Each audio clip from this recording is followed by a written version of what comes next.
Buffett? Wobble Buffett? You son of a bitch. Actually, I have an audio clip saved of you saying exactly that. Wobble Puffet, you son of a bitch. No, just the last one. By the way, we're streaming. I know because I got the notification on my phone. So, Justin, keep your language less salty. Okay, I'm good to go. Zach, your video is still not coming through for me. Do you want to restart it? Yeah, same stop here. And restart? I honestly didn't even notice. And guys, we're going to put Ben's episode out as a separate episode. If we want to put this up as a separate YouTube episode as well, I'd recommend finding some still image to show, because I was messing around with OBS settings. Something I doesn't necessarily want that to be. Yeah, we'll do just the audio with a still image. Yeah, okay, for sure. Actually, we've got some images we can just kind of throw in there and cycle through them. Mix it up. Yeah. No, Jack, you weren't supposed to hang up. God damn it, son. Damn it, Jack.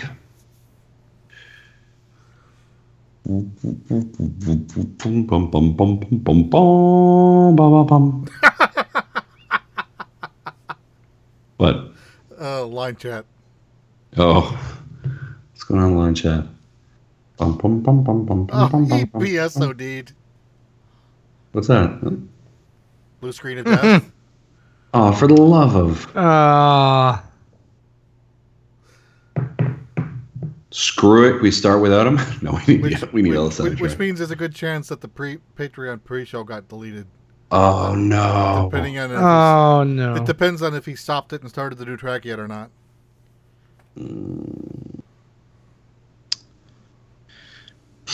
Colorado Springs, Colorado. Search for Colorado Springs, Colorado. News tonight. Colorado cops search for poop and run jogger. Really? That's news?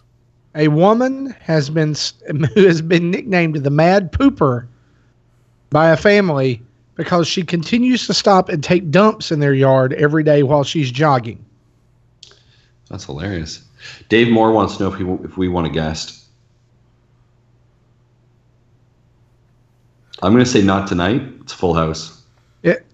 It would be a crowded show with five voices. At least full itinerary with the four of us. Yeah, and especially if we're trying a new format. Yeah, like we're trying, and then we add what we've been playing on top of that. Yeah, no. So I'm going to say I'm going to say I didn't see that message. Hello. Okay, I'm back. I can see you. Well, let's ask Zach's opinion. What? No, Marty. Zach doesn't make all the goddamn decisions for this. All right? No. Well, what? And what do we? Remember, we are streaming this, so there is evidence that you've seen it. Damn it! Are we streaming right now? Yeah. I didn't stop streaming. So he's probably in the. What are you talking about? What? So Dave's probably watching it right now. Oh no! Did you insult Dave? Is Dave in our chat room right now? Oh, that's sad. There's 6 people watching, but no one said anything in chat yet. Okay. What are we? Whoa! Hey. Hello. All right, I'm good. Well, Mikey just texted me, Mikey Bergen, and said, "Nice to hear you bring up the Mad Pooper in the show." What? This is what I don't know happens if when you've you seen this, BSOD. Zach. Weird things happen. In Colorado Springs, Colorado, there is a woman that has been dubbed the Mad Pooper because she takes a dump every morning in a family's yard as she jogs by. Yes. And then Roy in the chat says, "I run often, and I get it. The urge to poop while running, especially after Taco Bell prep." See, here's the thing. I think that running just kind of just shakes it all in that direction. Yeah. Oh, yeah, dude. It's which just is like, why I don't run. It's the same I already reason. have enough problems. It's the same reason that you shake a ketchup bottle, man. Right? You get the. And now every time I shake a ketchup bottle, there's the image in my mind that I'm going to have. And then at the end when he got the sound. The sweet, delicious tomato poop coming down onto my. So if we're live, hold on a second. So Dave and Johnny, Dave, thank you for asking to be a guest tonight. We're gonna have to pass. We're actually trying a new show format tonight, and I think 5 voices might be a little bit much. Thank you though, Dave. I appreciate it. But I'll reach out to you and we'll get you on right away in the next coming weeks. So thank you, Dave Moore. I appreciate that. Sorry. I need to have like a live button somewhere on my screen so I know when I'm live. Where's oh crap, where is it? I gotta find my soundboard again. Seriously, Zach? Dave, from us to you. Did your phone be SOD too? There we go. Okay. I think we should do this thing. Oh gosh. Oh. I think While you're waiting on that, I want to say this, that tonight at church, my son, who is a 5th grader, stood next to 2 7th graders and was taller and larger than both of them. Oh my gosh. And I was like, oh my gosh, kid. I mean, he looks like he's 12. That's all great. the time. He totally does, man. How old is he? He's 10. Wow. He's 10 and he acts like he's 8. All right, and are we ready? 3. Thank you, ASD. Oh, there you go, man. All right. Yeah, I'm ready. Yeah. Hang on, I'm ready. All right, in 3, 2, 1. Welcome to Nintendo Dads, episode 141, recorded on September 20th, 2017. No. What? We are What'd not I say? 141. 147, yo. Yeah, that's a 7 there. Yeah. This is going to be the worst ever. Listen, Marty, if you can't get your shit together, I've got 2 people on chat right now that are willing to come and replace you. It's because Dave and Johnny are biting at your heels right now. They're like, get out of here, Marty, get out of here. All right, let's do this. Okay, we're good. In 3, 2, 1. Welcome to Nintendo Dads, episode 147, recorded on September 20th, 2017. On tonight's episode, we discuss recent news like Iwata left something in the Switch, or someone left something for Iwata in the Switch. I don't know. We need to figure it out. And indies are absolutely killing it right now on Nintendo systems. We're going to talk about tons of games we've been playing and a whole lot more. Zach, cue the music.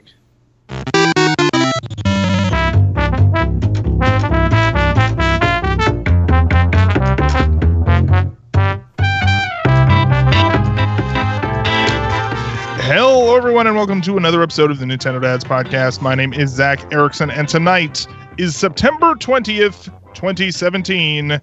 Joining me tonight from the land of rainbows and leprechauns, Justin Maston. What's going on, Justin? Nothing much, buddy. Yeah, no, thank you for having me back. I'm super excited. In less than like 24 hours from now, I'm going to be in Birmingham getting ready to attend EGX. And man, I have secured some awesome interviews, some game demos. So I am super pumped and excited to be doing this. So yeah. Hey, Justin. Yeah. I just wanted to remind you that that's not in Germany. Yeah. Oh, no, I know where it is. You guys don't. I'm the one who's educated enough to know where countries are. But let me tell you, I just about screamed at my phone when I heard you guys being like, I think it's in Germany. And I was like, no, it's not. I do have to say that right there. I have to stop you. I don't sound like Kermit the Frog. Oh, no, that was my impression. That was my impression of, it's Germany. Speaking of Kermit and speaking of a frog, Jesse Waldack, VG Tribune, how are you today, sir? Hey-o. I'm good. Nice. Okay. All Kermit right. the Frog here. Oh boy. Oh boy. Oh boy. Oh boy. Are we just going to break into Kermit the Frog competition here? The entire time. Speaking of being competitive, joining us as well, Marty Estes from the land of the South. What's up, good sir? Thanks for noticing me. Nice, right on. You guys, we have a ton of games to talk about. I don't know what happened. So confused right now. But I feel like we're drowning in games. I know, it actually is kind of true. We all are playing all sorts of fun stuff. So we're going to spend a lot of time with that. But first, we got to get into the news, and let's do it. Do it.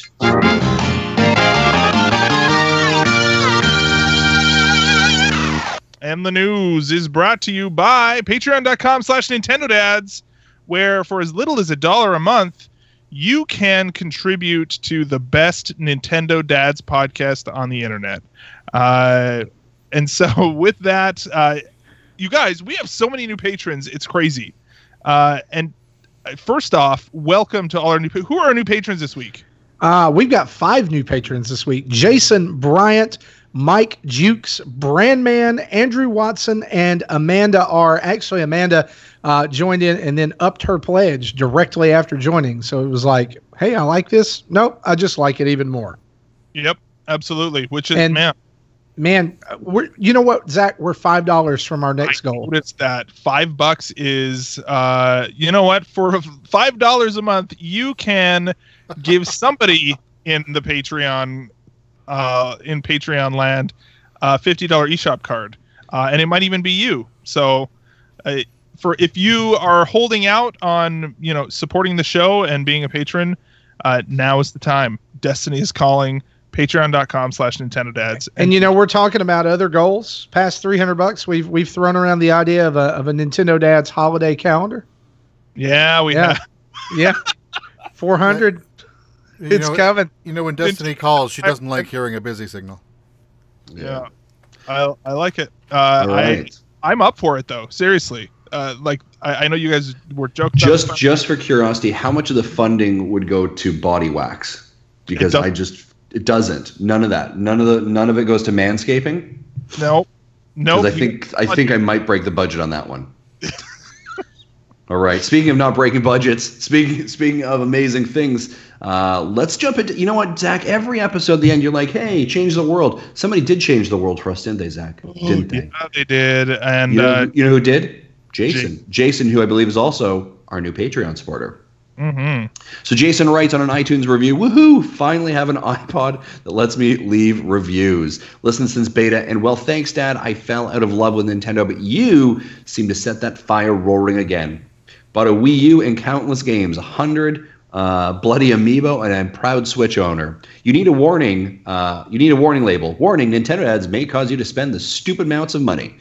Keep up the great work. You guys are awesome. See you in the line chat, 5 a.m. every week. Cheers, Dads. Jason, thanks for leaving that awesome review on iTunes. We're sorry that we make you poor, but thank you for being part of this wonderful community. I love it. Yeah. I wonder if that's part of the new iOS 11 update. It lets you do reviews in the podcast app. I didn't look into it, but that's likely what happened. Maybe. Interesting. Thank you, app. And if you have an iOS 11, go to iTunes and leave us a 5-star review, and you will change the world as well. So thank you, everybody. You guys are awesome. Let's get into the news. We're trying something a little bit new, just to talk about how the sausage is made a little bit today. We're going to try something new. We're going to try some big top stories, a couple of things, and then we'll have some headlines, quick fire style. See how it goes. Kind of like Nintendo. Yeah, it works for the directs. Yeah, exactly. Yeah. Hey, you know what? I thought that we were just being smart. No, we're definitely stealing that from somewhere. Yeah, that's how.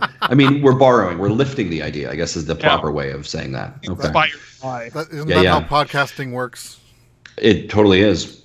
I heard someone. Here's a great example. Recently, Bobby opened up a channel called Nintendo Guru Asks. Nintendo Guru Asks. Does that sound like something that we've done in the past? Do we have a section called Justin Asks? I can't remember. Yeah, we do. Of course, in all fairness, I stole that from Adam Leonard, and his session was Adam Asks. But I digress. Let's go into the news, shall we? We have a bumper for that. So, yeah, I already played it. I'd like to hear it again. What? Who do you think you are? Hang on. Let me find it now. Listen.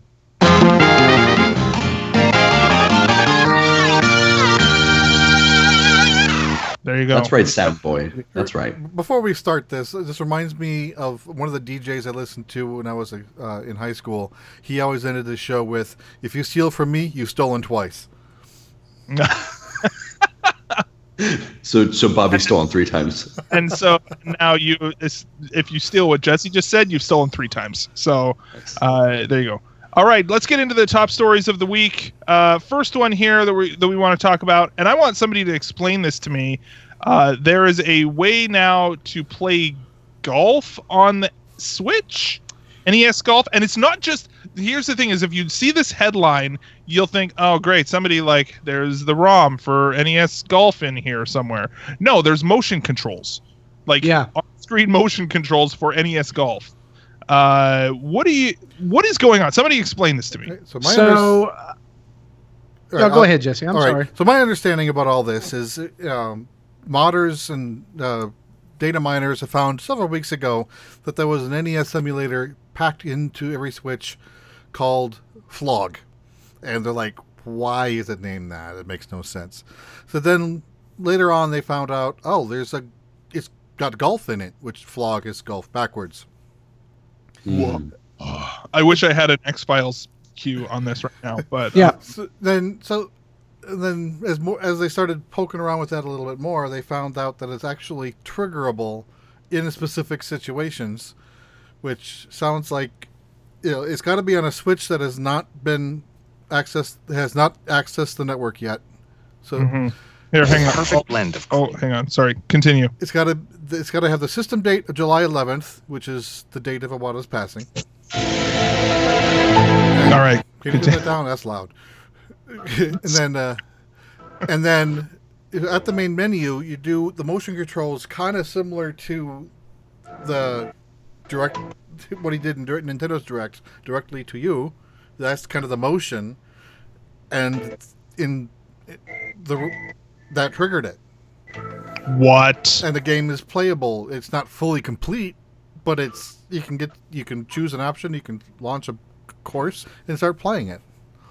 Yeah, and the really cool thing about this is that not only do you do the direct motion with the Joy-Cons, but when you trigger the game, a sound clip plays from your Switch, which is the word direct in Japanese being said by Iwata. What? And on top of that, the theory is now that this is, a lot of people are calling this an omamori, which is an omamori is something that you can buy at a shrine in Japan, and keeping one close to you will protect you or give good luck to the owner. Wow. And so what the theory is that this is Nintendo's way of embedding that in the game as a tribute to Iwata. And I don't know, just like something about this story has just, it has hooked me this week. I mean, if there's any doubt that man was loved at Nintendo, I think you can erase that now. And I suddenly feel bad that I'm playing the X-Files music underneath all of this right now. Sure, yeah, a little bit. And then, for those who didn't know, Iwata wrote the Golf NES game back in like '84 when it was Famicom. So that was like one of his first projects with the Famicom. So I mean, and for the most part, obviously, and guys, correct me if I'm wrong here. As you're telling the story, and this has been the news or headlines on this. There's a lot of videos on it this week as well on YouTube, so you can check it out. But can I replicate this right now? Can I go and try this on my Switch? I can't, right? My understanding, you have to have a factory Switch that has not been connected to the internet. I tried. The difference is you can set the time and date on your Switch. Yeah. But if it's inside the OS, there is a part of the code that sets the time and date based on your internet connection, kind of just like your iPhone does. Sure. Right. And so once that's been set internally, yes, you can change it, on the dashboard or whatever, but it's not going to be officially July 11th. Now, when July 11th comes around in 2018, sure, you can emulate it for a day. Right. And it'll be the best day. Oh, that's so cool. That's too bad you didn't know about this, Marty, before you bought that one for your church. Yeah. No. That was the first thought that I had. I was like, man, if only a week, eh? Yeah. And then I've heard modders are actually trying to open up their Switch, take out the battery, take out the backup battery, trying to force it to a factory reset condition to try to redo this, which sounds like a lot of work for them, maybe, and potentially system breaking. Yeah. I think it just shows that I think people feel like that, the Switch was really the last, to use a term here, the last gift that Iwata gave to the world, and really it kind of is. I mean, Iwata had a different way of looking at video gaming, and we know that from just his time with Nintendo, and for him to be, kind of, and Miyamoto himself gave an interview not long ago where earlier this year in time, he called Iwata the head of development for the Switch. Yeah. So just for all this to be in there is super cool. And I love the fact that the Switch is 6 months old and they're finding little tributes like this, right? Like that's fantastic. And I kind of wonder like what other Easter eggs or nuggets are kind of hidden within it that we haven't found yet or we won't find for several months. I think it's fantastic. I mean, you even see stories of games that are like, years and years and years, like decades old, and they're like, oh, somebody found this new secret in whatever, Donkey Kong or something. I think I saw not too long ago. And it's like this kind of stuff continues to happen regardless, right? It's pretty interesting. So, very cool. Right on. So, however, that doesn't bring Virtual Console. I guess the other thing that I did see online, as far as speculation goes, is because this actually does have that motion control version of golf in it. Maybe and you can find screenshots of this online. But this may be an indicator of what might be coming for some of those beefed up Virtual Console games that Nintendo's been talking about.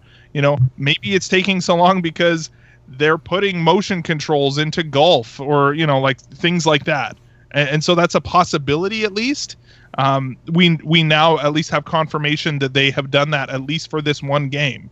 Or at least the development time has gone towards that. So that's an interesting thing for us to kind of consider as we await the more beefed up Virtual Console games. So we'll see.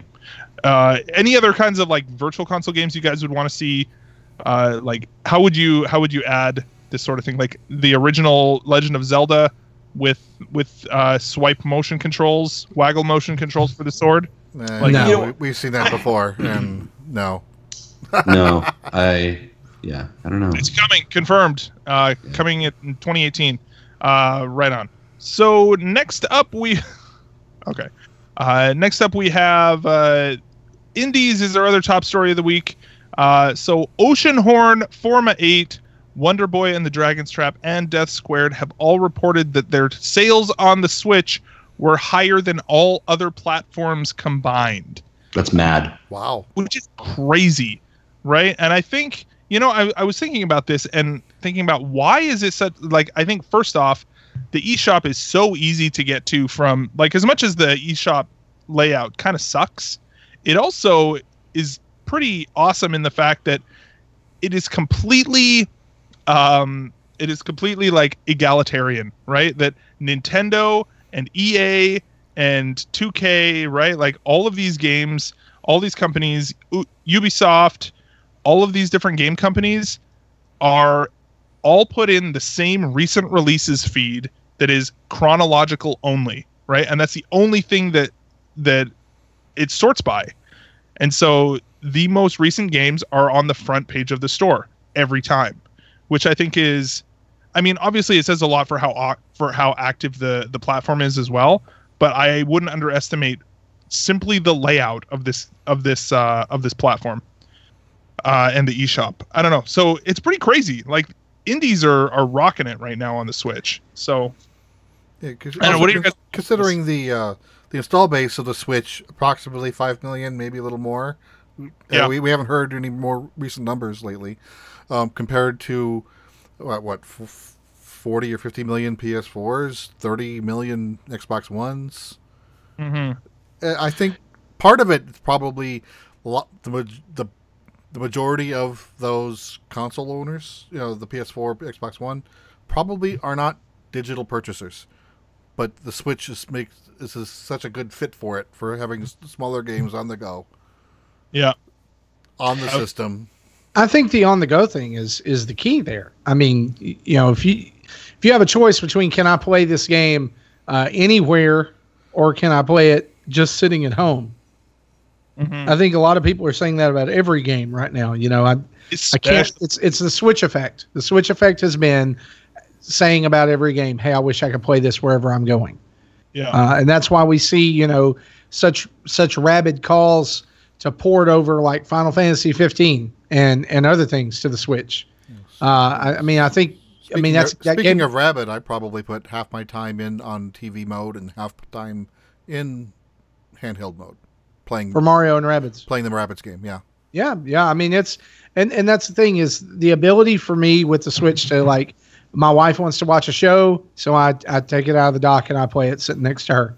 Great, and I finished a lot of indies that way. And it just, I mean, it feels like a great way to, the Nindy partnership starting with Wii U has been fantastic for Nintendo and indies. And it just feels even better on the Switch. It feels like there's more respect there. It feels like there's more weight or gravitas there, if that's a word that you want to, like it's, it's not, oh yeah, we're Nintendo and we make some games and here's some indies too.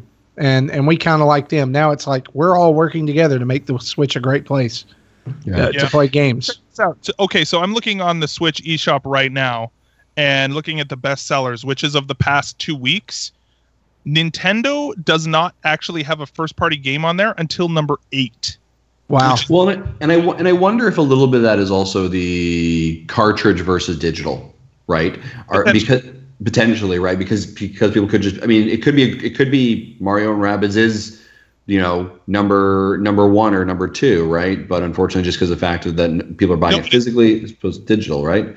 Yeah. I think Nintendo has in the last, I think, 2 years done a really great job of kind of rebranding their positioning based on where the Wii U was and its struggles to be like, the Wii U and Nintendo is home for Nindies. Well, that's what we want. We got our Nindies, we got our Nindies Direct, we got Indies, we want to support them. And I think that has the fostering, the seeds they planted in the Wii U have grown and are being supported in the Switch.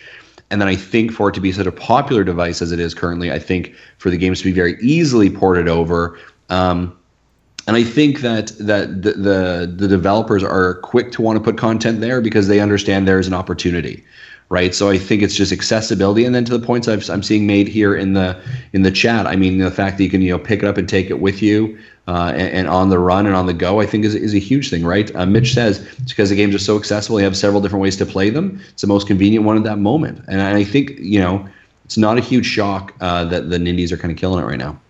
Mm-hmm. Yeah, so like I'm looking at the eShop here, like number 1 Sonic Mania, which I just want everyone to notice. Sonic Mania is number 1 right now. Number 2, fake news. Number 2 is Mario and Rabbids, which is a third-party game. Like I know it's got Mario in it, but NBA 2K18, then Overcooked, Lego Worlds, Double Dragon 4. Is that what that is? Minecraft, then Mario Kart at number 8, and then what is this? Neurovoider. I had a case of that once. You got to get an ointment.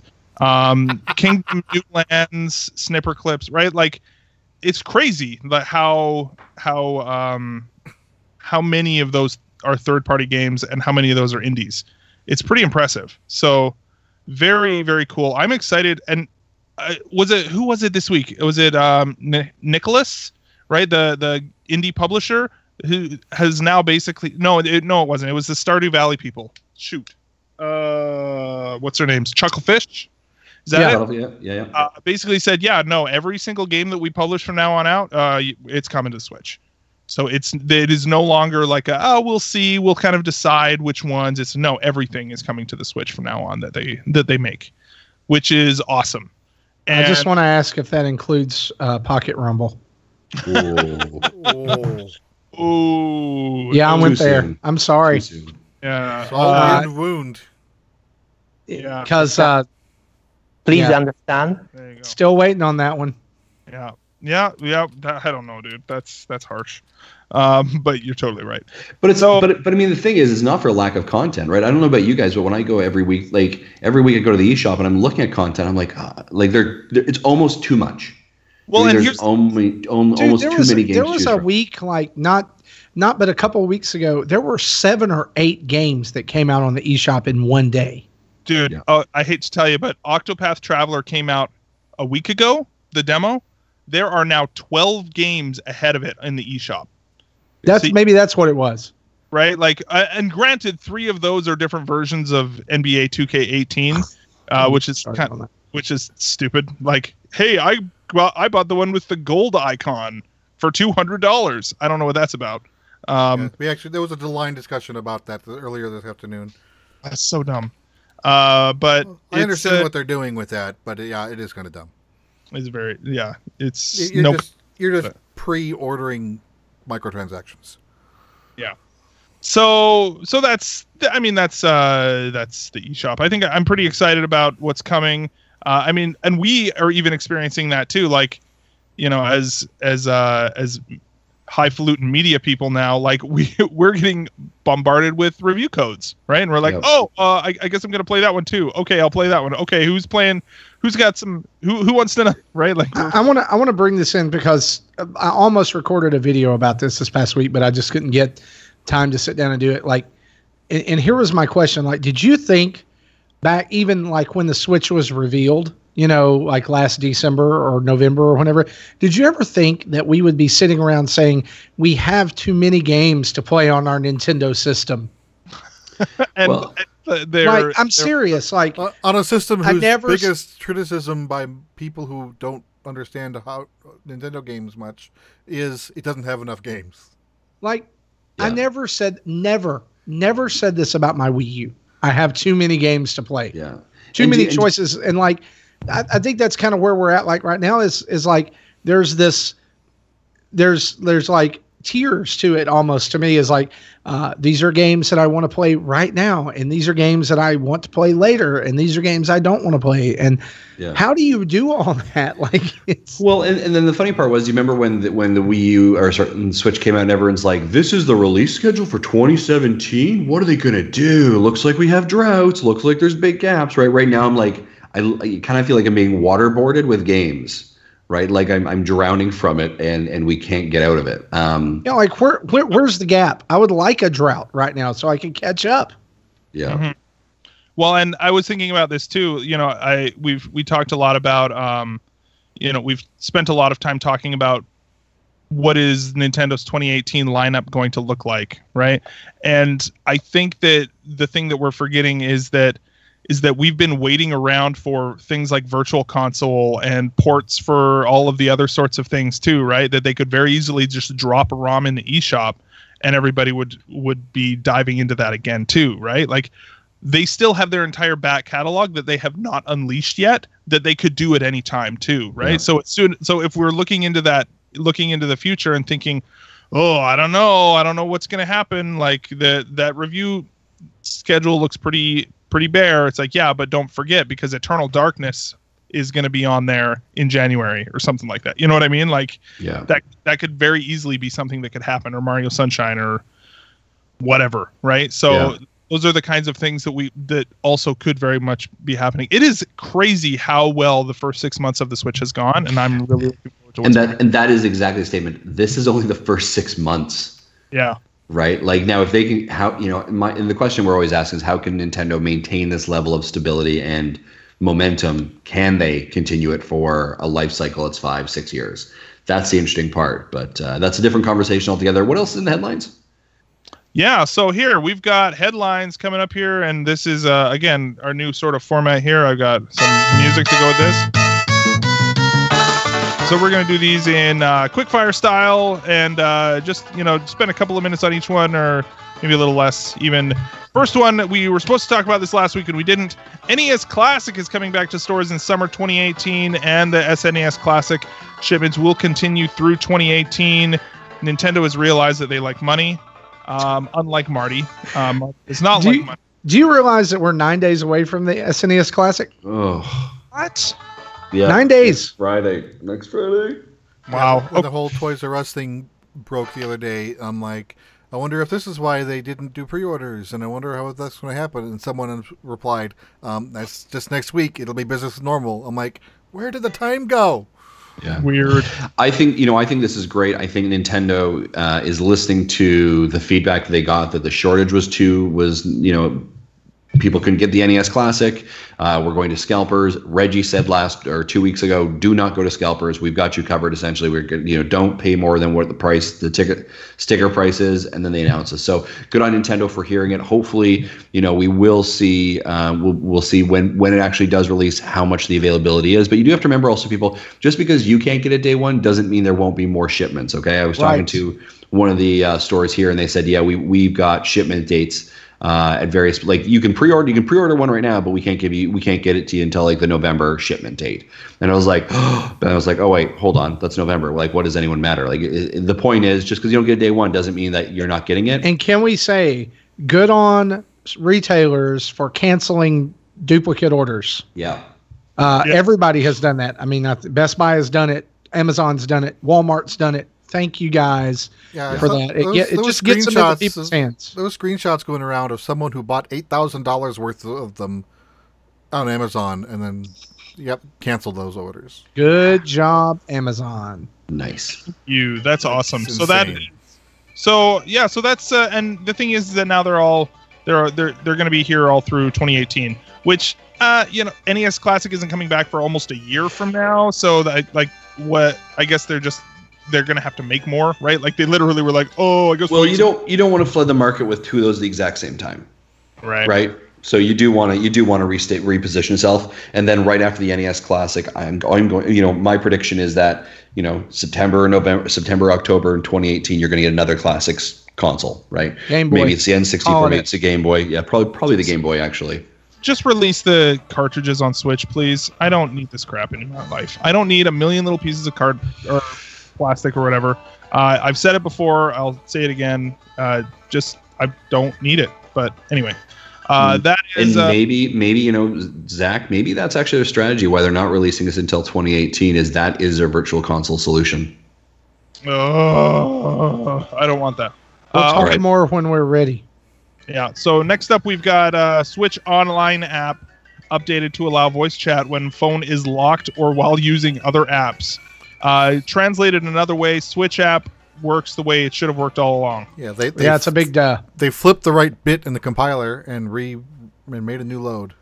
Yeah, that's Switch. I don't know what that means. They put the compiler bit on the overhead cam. I'm an idiot. Yeah. Turn on the warp drive continuum thingy. Do any of you guys used this app at all since Splatoon launched? No. We used it like twice, right? That's the thing that's a killer is that there is literally no reason to use this if you're not going into a pre-planned outing into Splatoon with friends. And even it's like, but. And we've got to add more games than just Splatoon, right? Like, that's it so far. So. And the killer is too with Splatoon is why can I not use this if I'm in a match with my friends in Turf War, right? Like just plain old public matches. Yeah. I understand not wanting to have people talk to having people talking to randoms. Like I understand the logic behind that. I don't necessarily agree with it, but to have it completely blocked off to only those walled gardens, so to speak, is pretty dumb. Well, they've listened to us on this. Maybe they'll make some improvements when the paid service launches. I don't know. Maybe. Yeah, I don't know. So that's that. I'm assuming what else is coming that is even going to have this? Like, I guess maybe they could put smartphone app stuff into Mario, or like there's nothing. Like I can't even think of another game that is Rocket League coming up. Rocket League, yeah, maybe, but it's. I don't know. I haven't played Rocket League. That's the one I was thinking of. Retrofitting Mario Kart 8, maybe, or even and the not yet announced, but we know is coming eventually. Smash. Yeah, Smash for sure. I think the question too though is like, is there I don't know, are there other functionalities that they could put into the app other than the voice chat, right? Like how you can go and buy gear and stuff in the current app. So I don't. We'll see. But anyways, so that's the Switch Online app. Next one up here is the Minecraft Better Together update. Will be available for Switch this winter, even though Xbox Mobile VR and Windows 10 versions launched today. So there you go. That's weird. I don't know what the holdup was for that and why. I actually read an article that said that since the Switch is so new, that there's some things that need to be worked out to make sure that it works well, and they just want to be sure that they release the best product first. Okay, which I can appreciate. Yeah, well, I mean, it's better than launching and having it be crappy, right? Right, or not work at all, like Halo Championship Edition or whatever it was that came out. Yeah, exactly. So they want to make sure that it works, and they don't want to break it by giving it to people early too. So yeah, my son's really bummed about this. He's got it on computer and he's got it on Switch, and he wanted to be able to play with his friend. Doesn't have a Switch, but he's got it on computer. Right. And he's like, oh, we'll be able to play together finally, because it's like finding a match or finding him on the computer is really hard, and I'm not sure that I even really know how to do it. It's like, you gotta go find his server and blah blah. I don't care. I don't care about Minecraft enough to really get into that. But now I'm hoping with the Switch he'll be able to find him a little bit easier. And the cool thing about this is that if this is really bringing all of Minecraft together, that means that modding and everything else is eventually going to come to home consoles as well. Which is super.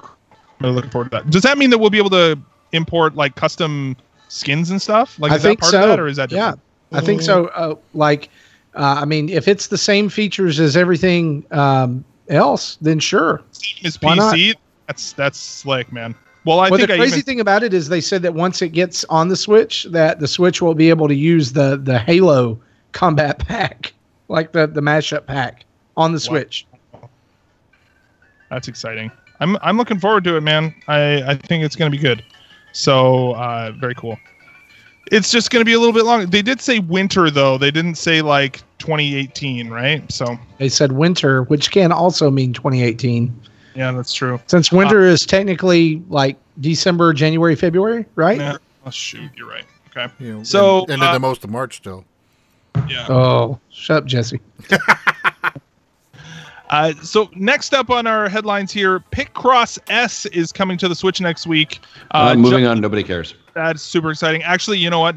I was saying before the show, my wife actually. We were talking about all the different games that had come out and how we'd been kind of bombarded by review copies and all those sorts of things. My wife was like, when is a Picross game coming to the Switch? That's all I really care about. Those are the kind of games that she loves, and she just sinks her teeth into those. So that's coming next week. And those as soon as I saw the article for this today, I sent it to my wife via text message, and she was like, well, one more person competing for the Switch at home. Yep. Exactly. So that'll be fun. I'm excited. So this is the same developer as what was the Picross E games on 3DS, Jupiter, but it is getting a price bump. I think the Jupiter games were all $5, or the E games were all $5 each. Picross S will be $8. Okay, which is that's not too bad. It sounds like they're adding more content than a normal E game as well. 300 puzzles. Yeah. So off the bat, I'm confident that the $8 will be worth the money. Is it going to be here's a question though, is I'm assuming they're going to do touchscreen controls, because using a controller probably won't be nearly as fun. They are, but I'm going to guess the controller too, because they've mentioned 2-player mode as well, where you can work on puzzles together. Ah, that's cool. Interesting. All right. Although so you could use the control stick, I guess. Have you ever played Mario's Picross on the Game Boy? Yeah, it'll be that. I'm assuming it's going to be like that. Yeah, right. That's a rough one, especially if you're used to the Jupiter games. But it's still definitely playable. Yep, right on. Final headline here: Square Enix is trying to get the full version of Final Fantasy 15 running on the Switch. They announce that the mobile version is coming already, or was that just they just said at the time, the same day that they announced the mobile edition is going to be coming out, they said we want to get Final Fantasy 15 running on the Switch, and everyone, including myself, assumed the Switch is probably getting the mobile version, just because less low poly models would make it easier. They said that it was they had gotten it running, but it wasn't running well, but that was with no optimization.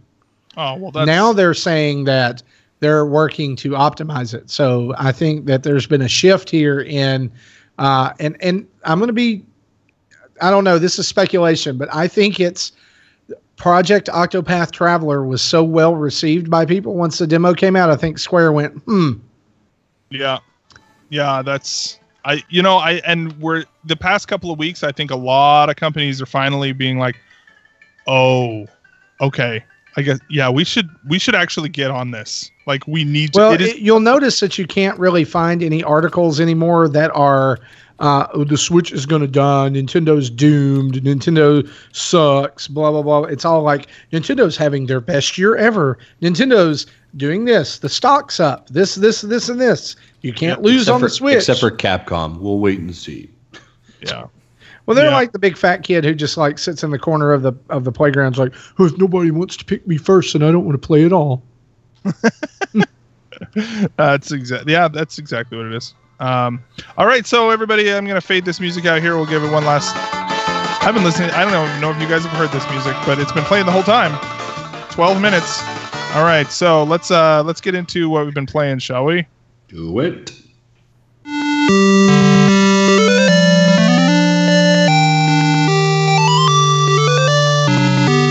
All right. So, you guys, this week or the past couple of weeks, really, even last week, we didn't really get to cover all the games that we've been playing. We have so many games to talk about that it is absolutely bonkers. So, I think there is one game. I had something up here not too long ago. Anyway, it's of course the big game that everybody's talking about this week. Where's a good song here that I could play? Maybe. Whoa, dude, that's pretty good. It's not nearly as recognizable as I'd hoped, but how about this one? The last Metroid is in captivity. What? There you go. That's what you got. So basically, oh, here we go. This is a good one. Yeah, that's the one.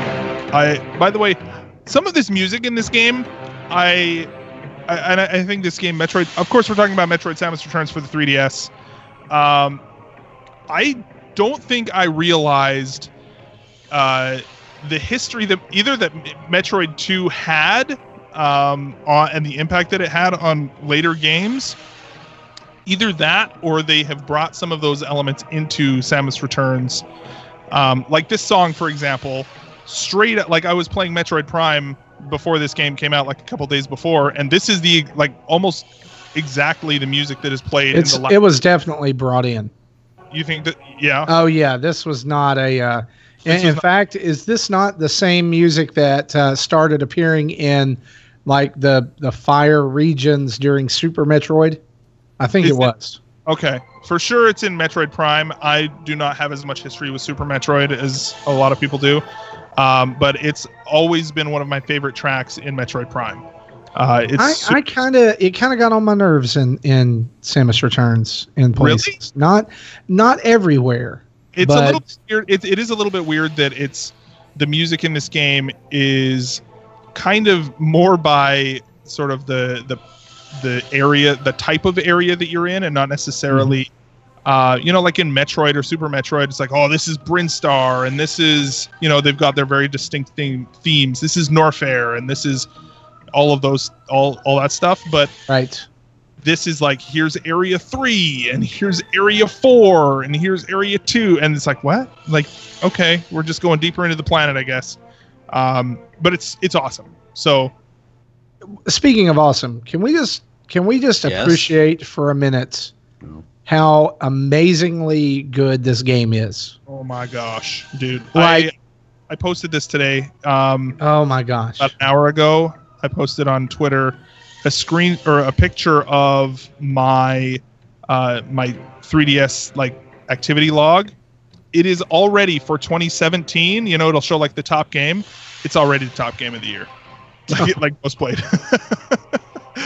Which granted, there's not a whole lot else. I didn't get as much into Fire Emblem, Shadows of Valentia as I thought I was going to. But yeah, I'm like 15 hours into this game now.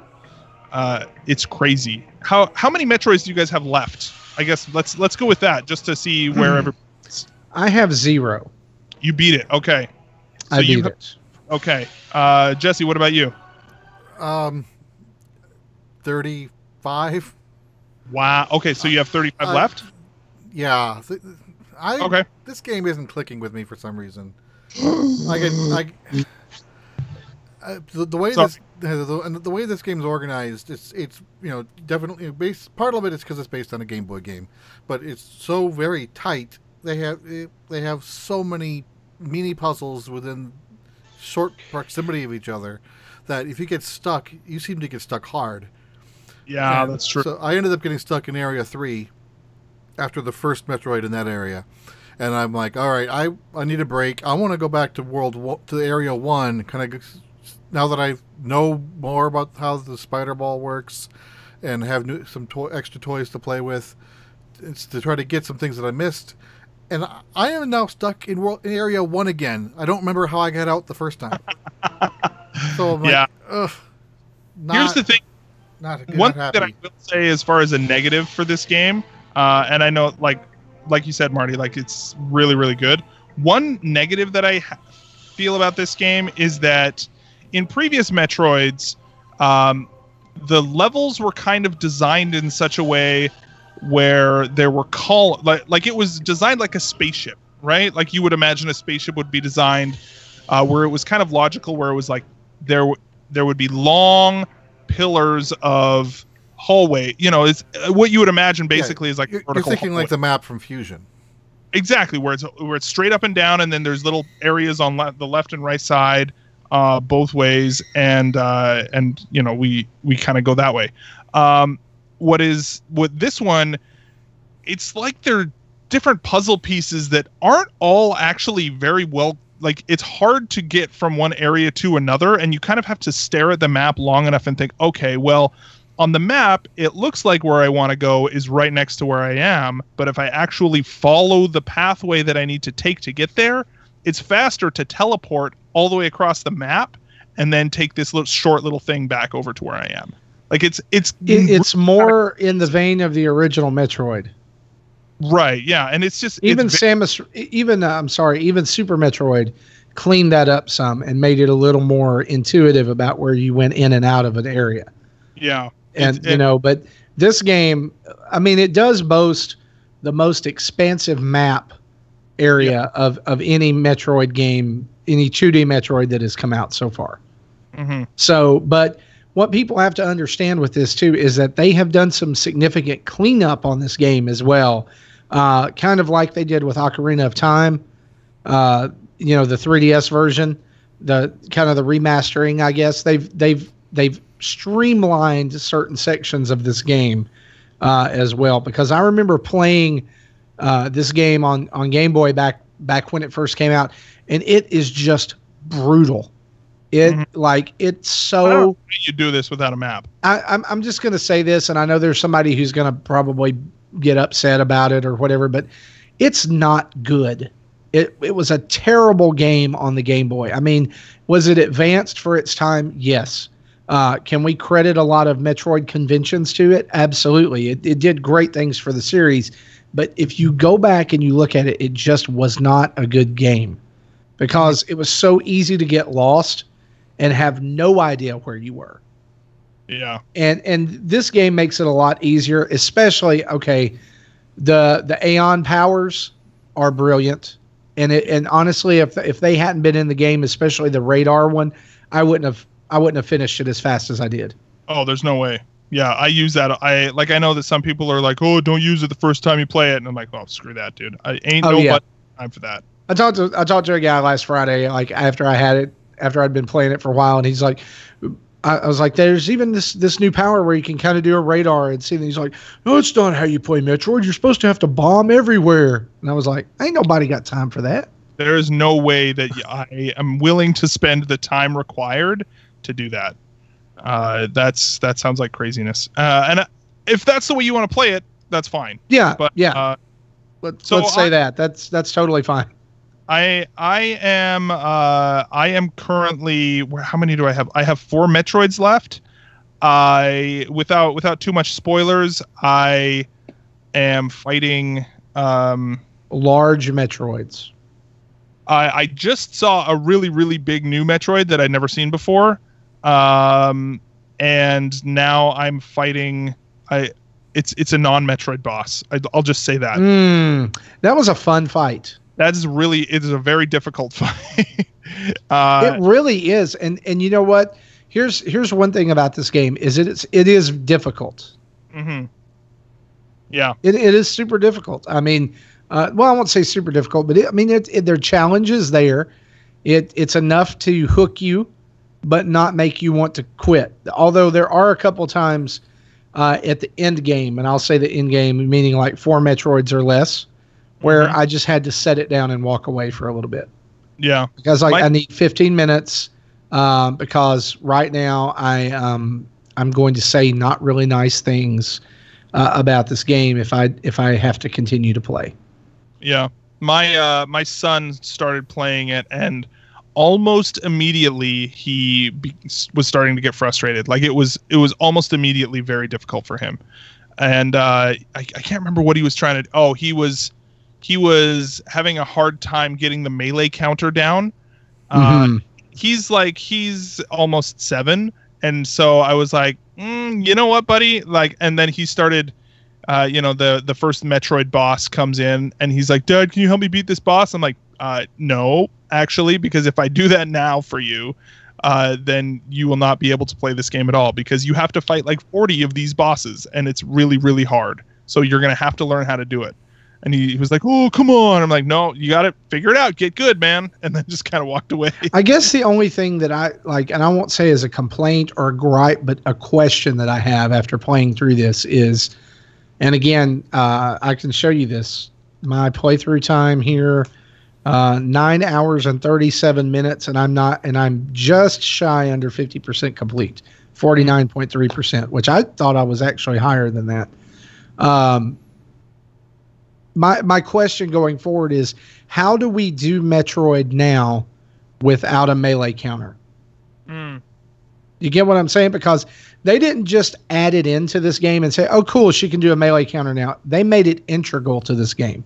Yeah. Like, you have to do that melee counter sometimes. Yeah. Well, I think you could. It definitely makes it's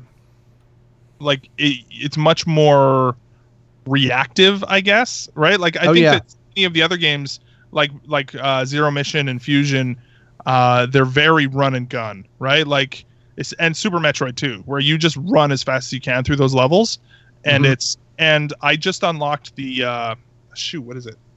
The screw attack? Is that what that's called? Where you're jumping and it actually damages guys. Yes. And suddenly I was like, wow, I'm just destroying everybody. This is amazing. But before that, I was like, okay, that's like it is very much like you've got to counter just about everybody. Yeah, I was kind of surprised at how, and I guess, I mean, this game's been out a week now. I could talk about like the first couple hours, right? Okay. So I was really surprised at like how quickly you picked up items at the very first of the game. You know, like at first it's just like, oh yeah, I've got this beam, and I've got, now I've got the morph ball. Oh, now I've got the spider ball. Oh, now I've got the power beam, the charge beam, and the ice beam. You know, like it was.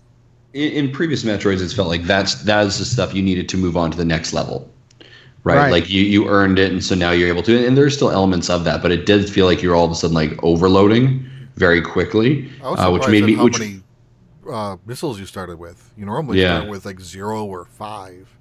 There are a lot more necessary when you're fighting the Metroids, though, right? Like missiles are a much more important part of this game. You've got to have them. You've got to have them to damage the Metroids. You've got to have a lot of them. I've got 156 currently. Like, I think I ended with like 193 or 196. Yeah. Like, so I mean, that's definitely the count is definitely up there. Yeah, I'm still in the 50s, but already in that small area I went, you know, I found almost 10 upgrades. Yeah. Yeah, you start with 30, and each upgrade gives you 3 more. So Justin, what about you, man? Where are you at in this game? Yeah, so I have collected 30 I have 30 Metroids more to collect. I'm in the third area right now. I think I got about 6 hours into it this weekend, just kind of playing it in between stuff. I really, really enjoy it, and it is such a harken back to Super Metroid. That I absolutely love it. It's the girls I was playing. They're like, "Oh, what game are you playing?" And they're just like curled up and just watched. And it was so funny. I was in I think it was one of the attacks against the Metroids. And they're like, "Daddy, you have to do this. Dad, you have to hit them. You have to." And I was like, "You need to stop micromanaging me. All right, you need to back up. All right, I got this. You need to simmer. All right, child." But yeah, they were really infatuated with it. And then I remember like one of the times I died and the suit explodes and Morgan's like, "Oh, she's a girl." And I was like, "Yep." And you could just kind of hear his like penny drop. And I was like, awesome. Very cool moment. Awesome.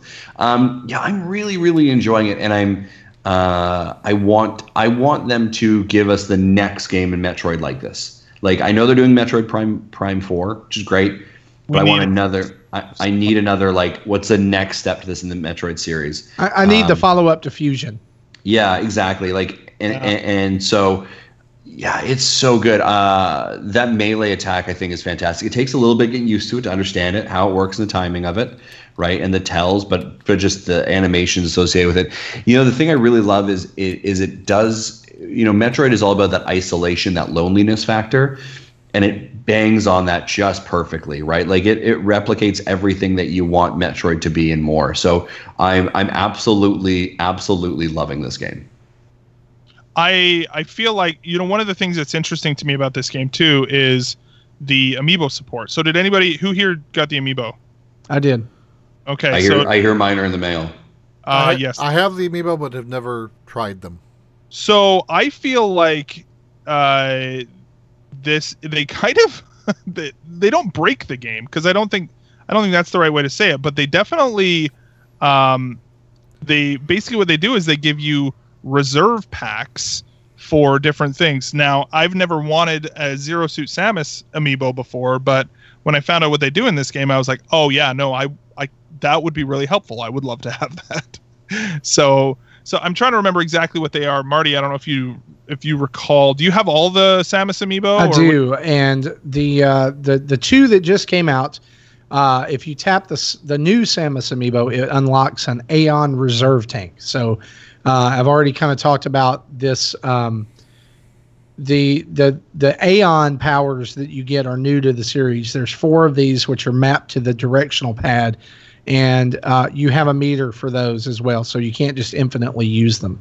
And so that Aeon Reserve Tank adds an actual little special icon to your heads-up display. And when you run out of Aeon, the game will pause and that tank will break open, and you'll get back a little bit of that energy, as if, just to say, hey, keep going, or whatever. The Metroid Amiibo, though, is extremely helpful. And what it does is it shows you where the nearest Metroid is on the map. Yeah. And I did have to use that once. And it's different. The one that shows up when you go to the shrine or whatever, right? Because that'll kind of show you where a Metroid husk is, but not where where the Metroid actually resides. No, it did. It showed me actually where it was. Sorry. So when you go to the shrine, it shows where the husk is. If you use the Amiibo, it goes to where actually the Metroid actually is, right? Right. Being that would be the difference. So it will show those two ways of looking for them are actually will show 2 different locations.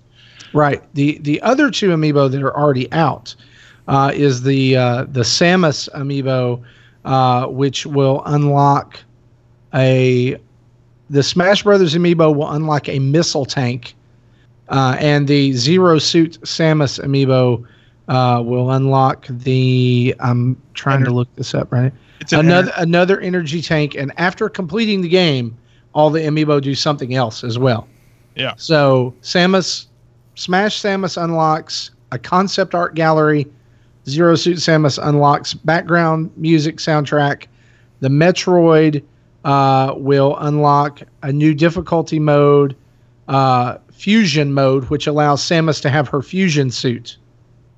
Sweet. And after completing the game, you'll also be able to unlock the Metroid 2 art gallery with the new Samus Amiibo.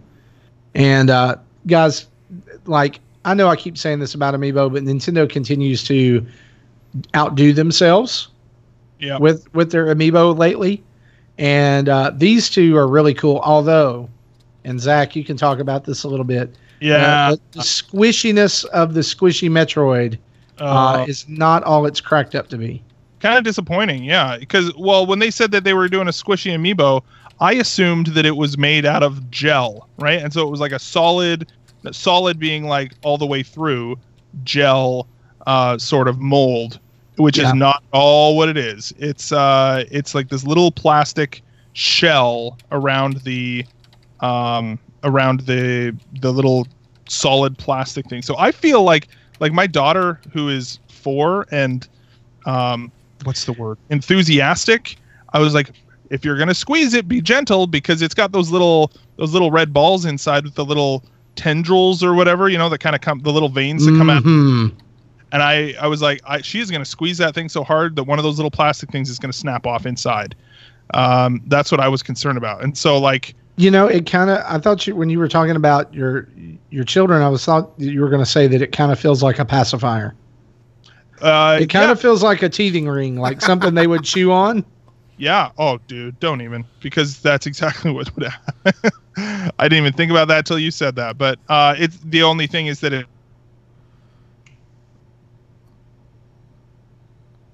Did we lose Zach? Uh-oh. Zach is frozen in time, apparently. If he can turn back time. So I guess in the in the tail end of it, is waiting for Zach to come back. If you guys have not picked it up, pick it up. It's an awesome game. Loving every moment of it. Yeah, this is like a no questions asked game. Actually, the question would be, why aren't you getting it?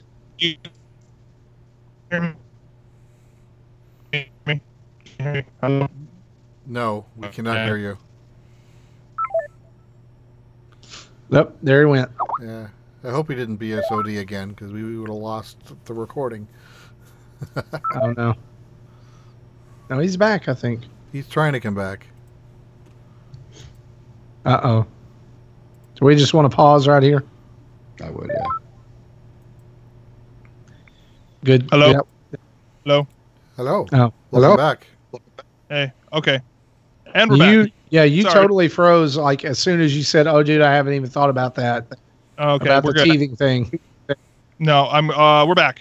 Sorry, I paused it when it was doing weird stuff. So, okay, so I don't know anything else about Metroid, guys. I feel like we're going to be talking more about this, but it's good, man. I am loving this game. Yeah, no, I think move on to what else we got. Well, one thing that I didn't like about the Metroid Amiibo was it seems kind of a little bit of wobbly, like there's a little bit of give like around the canister, and my daughter go, "Oh, does this thing move?" I'm like, "No, it doesn't move. Leave it alone." No, it should not be moving. Yeah, it's definitely not. It looks great. Like if you put it on the shelf, it looks awesome. But considering that these are made to be scanned multiple times, it's definitely a little more. You got to be careful with the Metroid one in particular. So, yeah, that's Metroid, man. I think that's about all we're going to say about it this week. Next up, we have another game that we're going to talk about here, and this is something that being Nintendo dads, we sometimes get access to Nintendo games that are not out yet, and this is one of those times. We published a review of Pokken Tournament DX on our YouTube channel. You can go and watch my review. I am actually going to stream some probably tomorrow, I guess. I hadn't really thought about that. The game comes out the day after that, so I probably should. Sorry guys, it's been kind of crazy. So Pokken Tournament DX is coming out this Friday, and I really like it. I think it's a really great version of this game. If you like Pokken Tournament, I think it's definitely the best version of this game. And I don't know if you guys have any specific questions about it, or if you guys saw the review and had any sort of thoughts of things like that. But I can talk about it a little bit too. So I don't know. Any questions before I kind of dive into it? Not for me.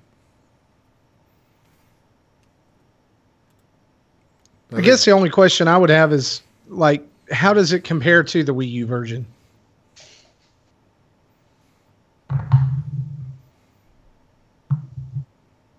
Do we lose Zach again? Uh-oh.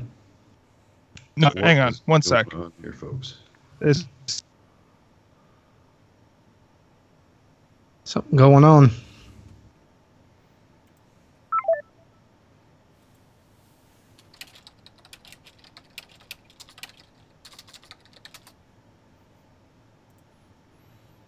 All right. Well, he stepped away again. I'll be right back.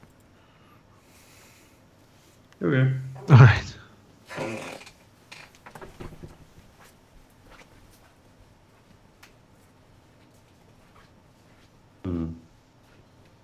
This is weird. Oh, my controllers are acting weird.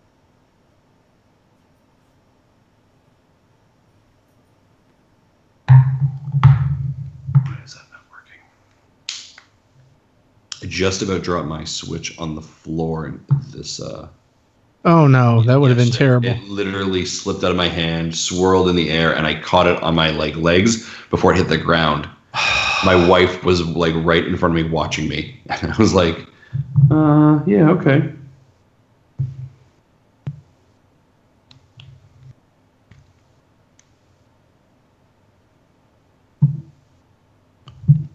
All right, so I'm going to restart it actually. How's our line chat, or people not our line chat, our YouTube? Sorry, YouTube folks. What is going on in your world? Let's talk here. It's confirmed Jesse tucks in his shirt. Nice. It is 3.5 hours confirmed. until SteamWorld 2, people. Yeah, absolutely, Chris. Absolutely. Yep. So excited for that one. Excited. Stay tuned to Nintendo Dads tonight, where Jesse and the others are going to try to convince me to buy SteamWorld Dig 2 when it releases, and not wait until after Mario Odyssey. Roy, you need to play SteamWorld Heist. You don't need to play, but it's a really fantastic game. A couple of years ago, I think I put that down as our game of the year. I think so. So, John just got down to one Metroid left. One Metroid. Oh, so you got to hunt that down. I know what that one Metroid is. Have fun. Oh, okay. Apparently, Here's the thing. John, if you get stuck, message Marty. Apparently, here's the crazy thing is I could not talk anybody anywhere in that game. Wouldn't be able to do it. Yeah. There is a really cool part of that though, where you I'm not going to say it because I'm not going to spoil it. Okay. Let me just say that the sequence from after this, like when you drop to one Metroid until the end of the game, is super, super fun. It can also be super frustrating, but super fun. But super fun.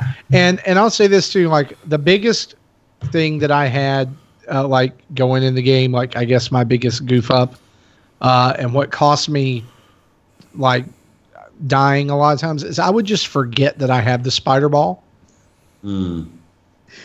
Like I would be like, oh yeah, so I could have ran up the wall and missed that attack and not gotten hit.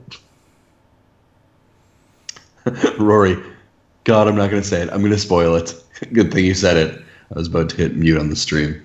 Yeah, I'm not going to do that. No, we try and stay as spoiler free as we can. Yeah, that's true. As much as we can. So you know what? Next week though will be a different story. His game's been out for more than a week. God, next week I'm gonna spoil it so hard next week. Spoil hard. Just like with Rabbids, when I created that video of the Phantom, as soon as I found it, and I wanted to publish that so bad because it was awesome, but I sat on it for an extra week before I published it. Well, now that I've finished Samus Returns, I can get back to Rabbids and finish it. You know what? Speaking of spoilers and stuff, and I know that we're sometimes guilty of it because we have access and we can do footage. And Jesse, I appreciate like how honest you are. Like, hey, I was thinking about it, but I held back. Do you guys see that a whole bunch of publications got access to Mario Odyssey? Mm-hmm. Yeah, I saw a few tweets saying, I played it for and just started playing straight through it.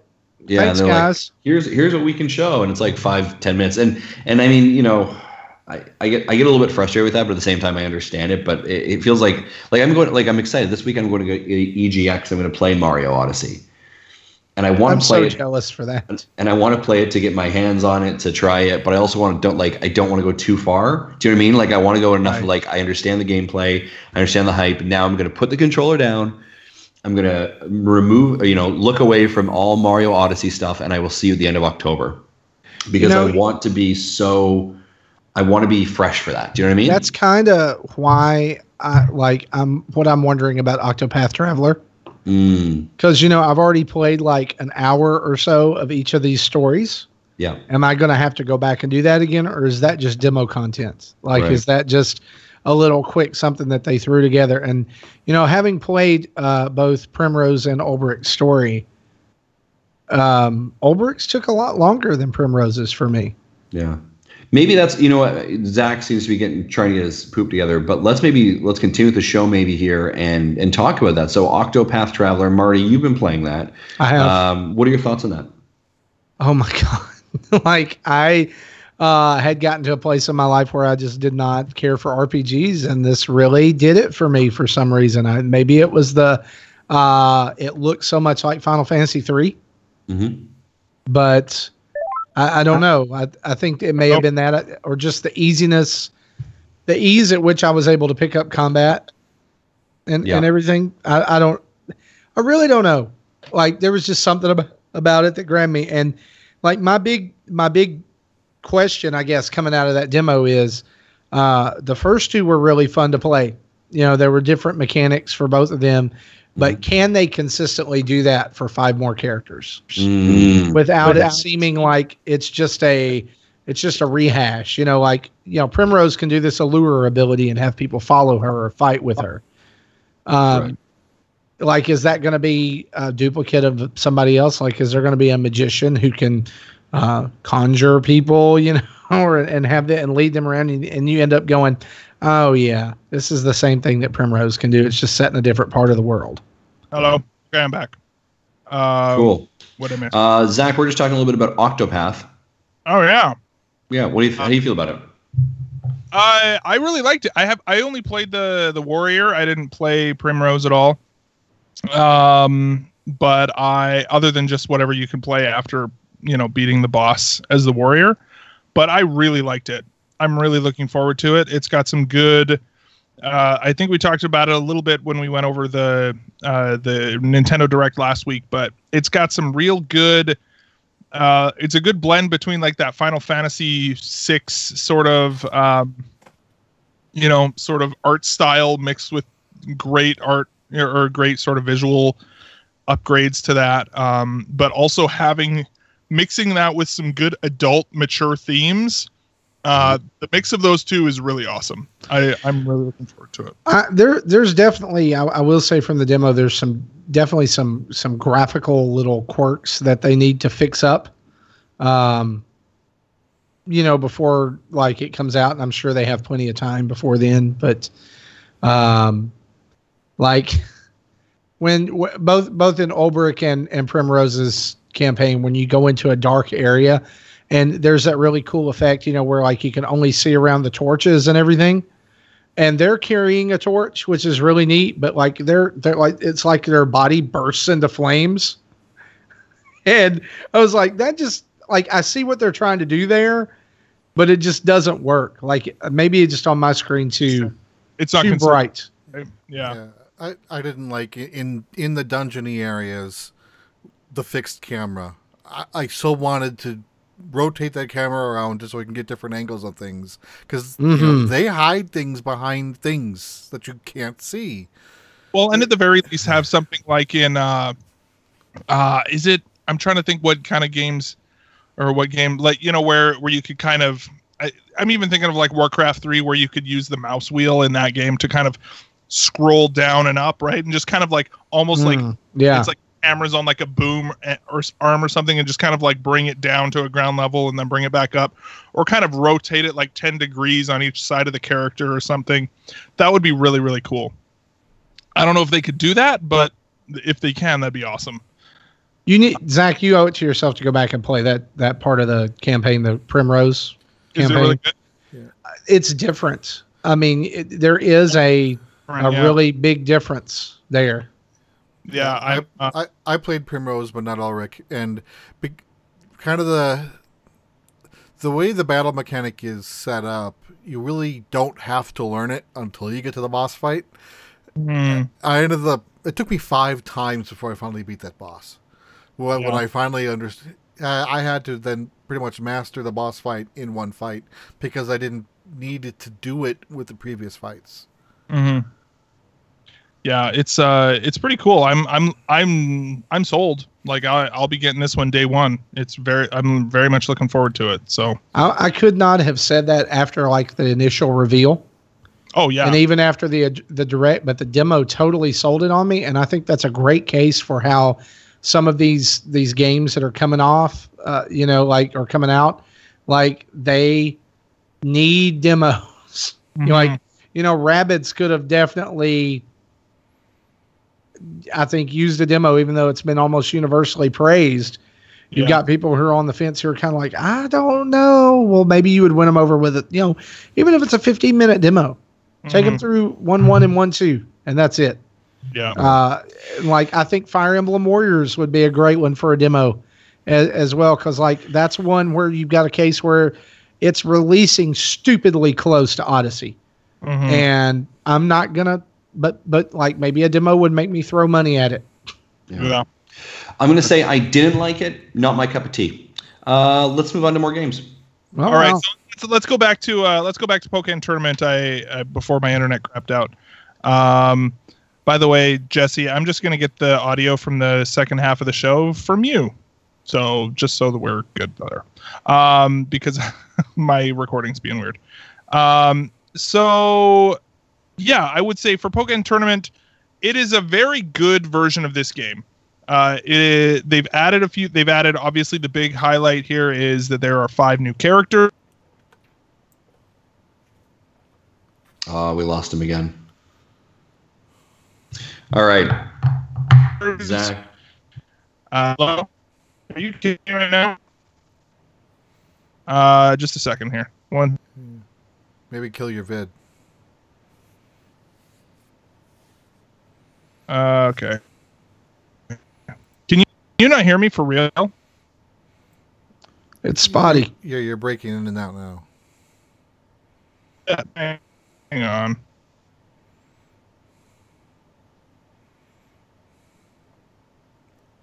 Can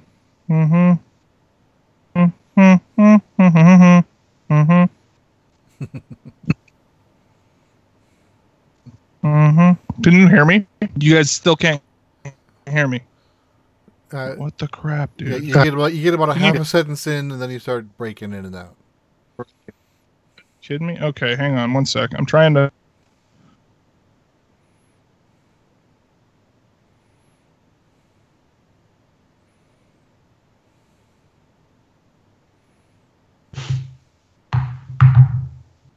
What's going on in the YouTube chat? Speculation on when Octopath Traveler will come out. Okay, how about now? So far, so good.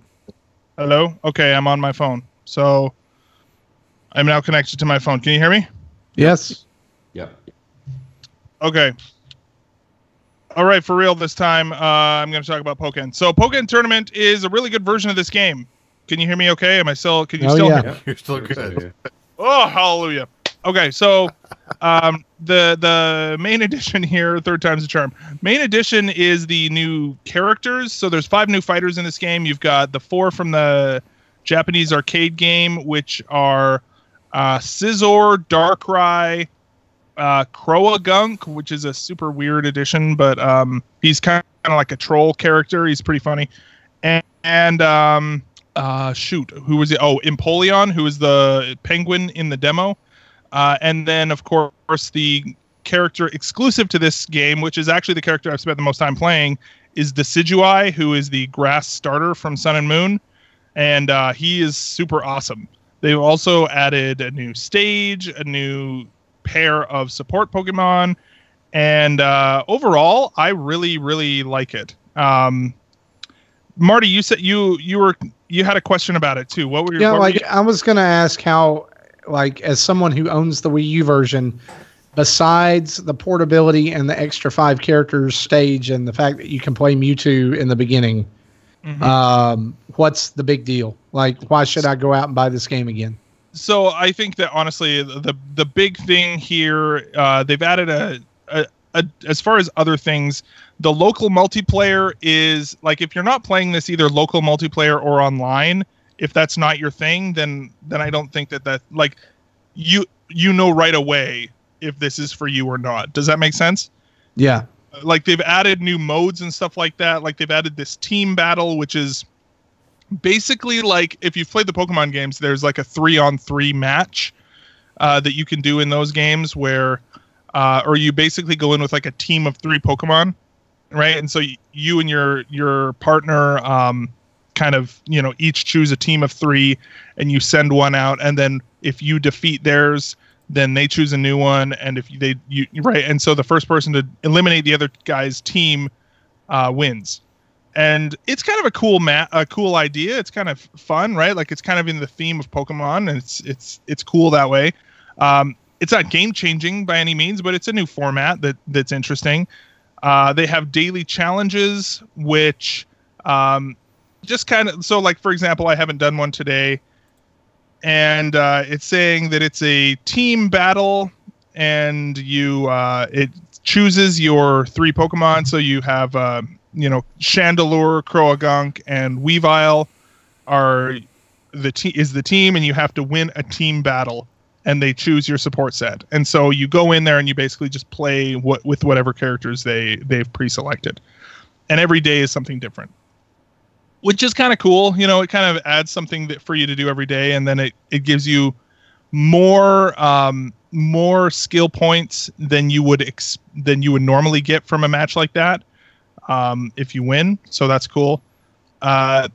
Honestly, like, the thing in the trailer, the initial reveal trailer for this, there was that Pokemon Direct that they announced Ultra Sun and Ultra Moon, and then this game. The initial reveal trailer had like people sitting around using the Joy-Cons around, in tabletop mode.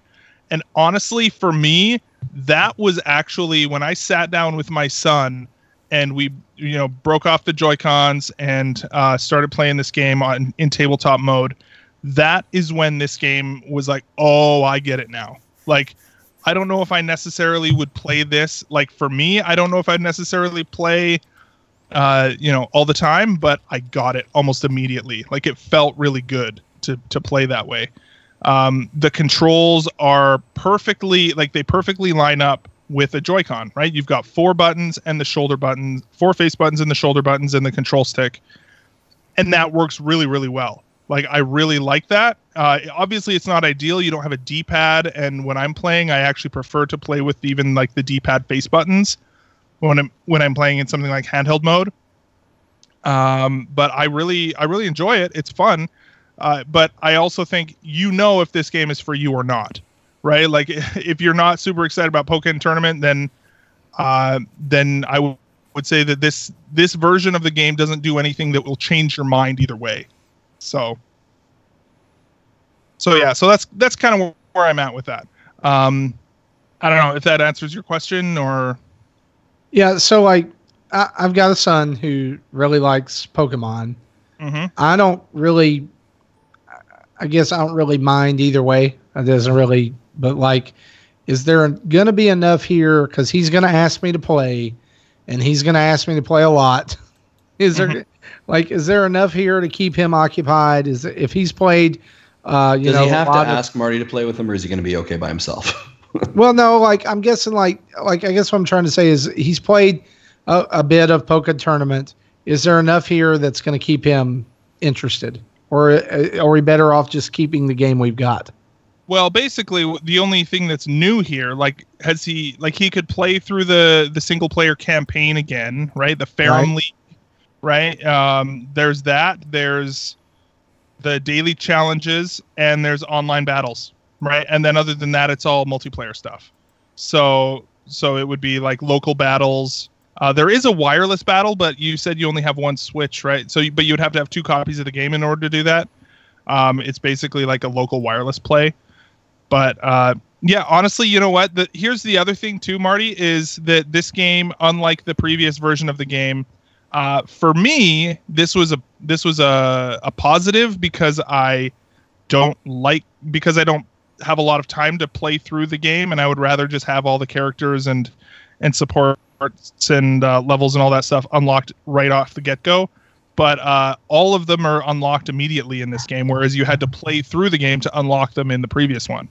So in that sense, it might actually the single player might actually hold less purpose than it did in the old version.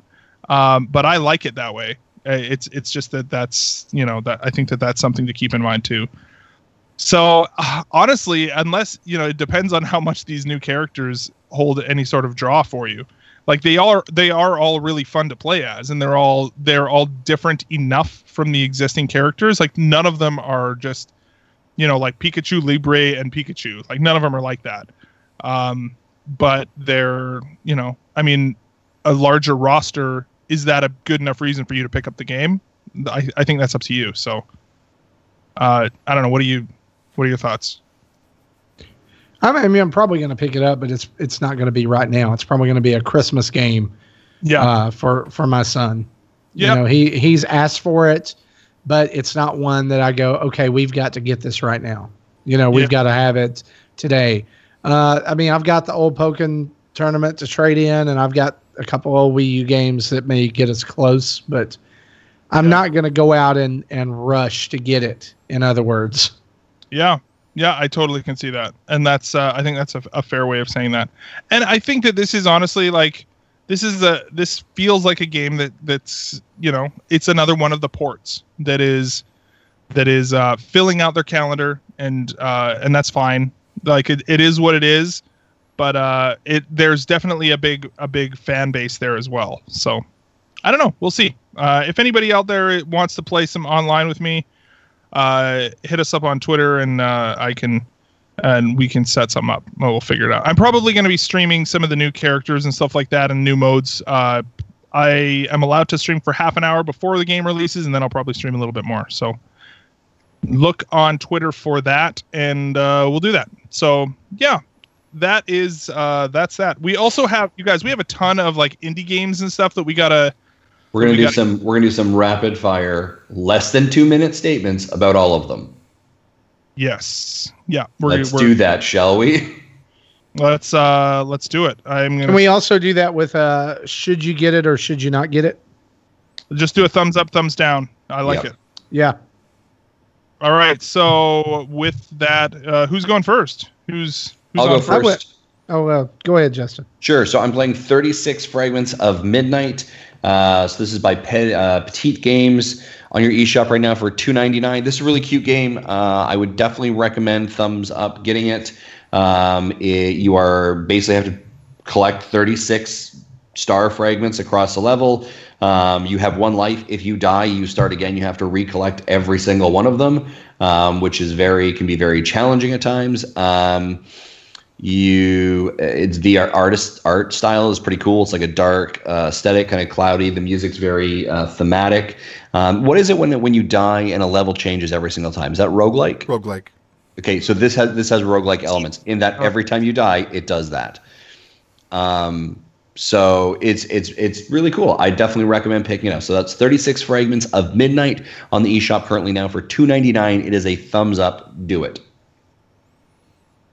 Let's go over to Jesse. Jesse, why don't you talk about Quest of Dungeons first? Yes, can you do that one first? Speaking of roguelike, that's kind of what this game is. Though I didn't get all that lot far into it to know if the levels are randomly generated every time or if they are static maps. The first room seems to look the same every time, so it might be a static map. Though I'm not a fan of roguelikes, so that's why I didn't get a lot of time into this. But it's probably one of those games that if you do like roguelikes, you'd probably like it. Game's kind of got almost like an NES 8-bit graphics feel, like from the original Final Fantasy or a Dragon Quest game.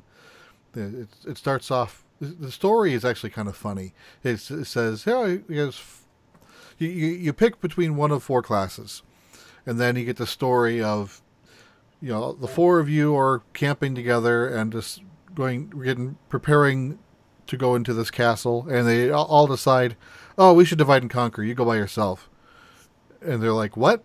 Sure. So everyone else says, oh, that's a great idea. So whatever class you pick is the one that goes in by itself, and that's what you play with. And then you're able to change it up. I think, every time you die, you able to pick a different class and try again. And like the warrior is primarily melee, and the fighting style is, I don't know if you've ever played like the original Ys, but it's there's no attack A to attack. It's you just run up against them. But like the spellcasters and the archer do have an A to attack to activate the ranged attacks. So I'm trying to remember as much about this as I can. But so I would say this, based on your experience so far, Jesse, thumbs up or thumbs down, or thumbs like not quite sure yet? Not quite sure yet. To probably a thumbs down for me, just because I don't like this type of game. But again, if you like roguelikes, then I'd say give it a shot. I don't remember how much this costs. This might be like a $5 game. Okay. Cool. No, it's more than 5. I think it's almost 11. I was in the eShop a couple moments ago. Oh. Yeah, I'll verify that in a second. Okay, cool. Marty, let's head over to you. Semi-spheres, Marty. Semi-spheres. Yeah, I've been playing the Semi-spheres from Vivid Helix. It's a puzzle game that is, I think, is quite a bit different. It's got a pretty unique idea. You control jellyfish on both sides of the screen, or jellyfish-like creatures. One of them is blue and the other is orange, and the blue one can actually pop up on the other side and vice versa to distract enemies and different things like that. And the goal is to get both of them to come together at one central point on the map. And so you can literally play this game with the Joy-Con separated and, just one in each hand controlling the different ones, which actually takes quite a bit of getting used to. I didn't think it would, but you can also play this 2-player, which is pretty neat. And it's not like overly stressful, and it's not kind of overwhelming. I think I'm about 20 levels into it out of 50, and so far it's gotten increasingly challenging, but nothing that just makes you want to throw your Joy-Con across the room or whatever. But it's billed as a meditative parallel puzzle game. And so I definitely get that sense of zen from it, kind of like just this is a game you can play and kind of just be calm. There's a lot of stealth-inspired gameplay. There's parts of it where like there's a hole in the map and like the blue one has to pop up over in the orange and has to make a noise to cause something to turn around and look at it so the orange one can get by it, and then use an item to cut a hole so that it can appear on the blue side and do the same so the blue can get where it's going. So there's like, it's a lot of thinking about placement and different things like that. I would totally recommend it, like, especially if you like puzzle games, or if you're just like, if you have gamers in your house that aren't into like blasting and shooting, and, it's probably a cool game that like we could probably sit down and play with our kids or play with our wives, maybe if they are not really into games.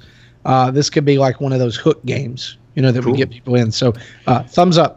Thumbs up, and $9.99 on your eShop currently. Yes. Marty, the other one you're playing is Robonauts. You just got a code for this one, and this is currently in the eShop right now as well for $13.49, which is a reduced special price. What can you tell us about Robonauts? Robonauts is the closest thing you're going to get to a classic arcade game right now on the Switch.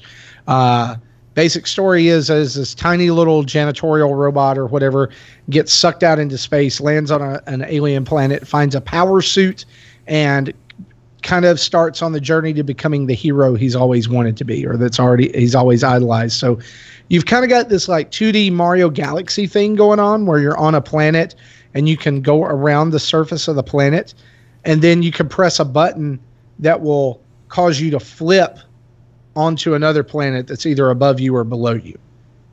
And so you do this to traverse through the levels.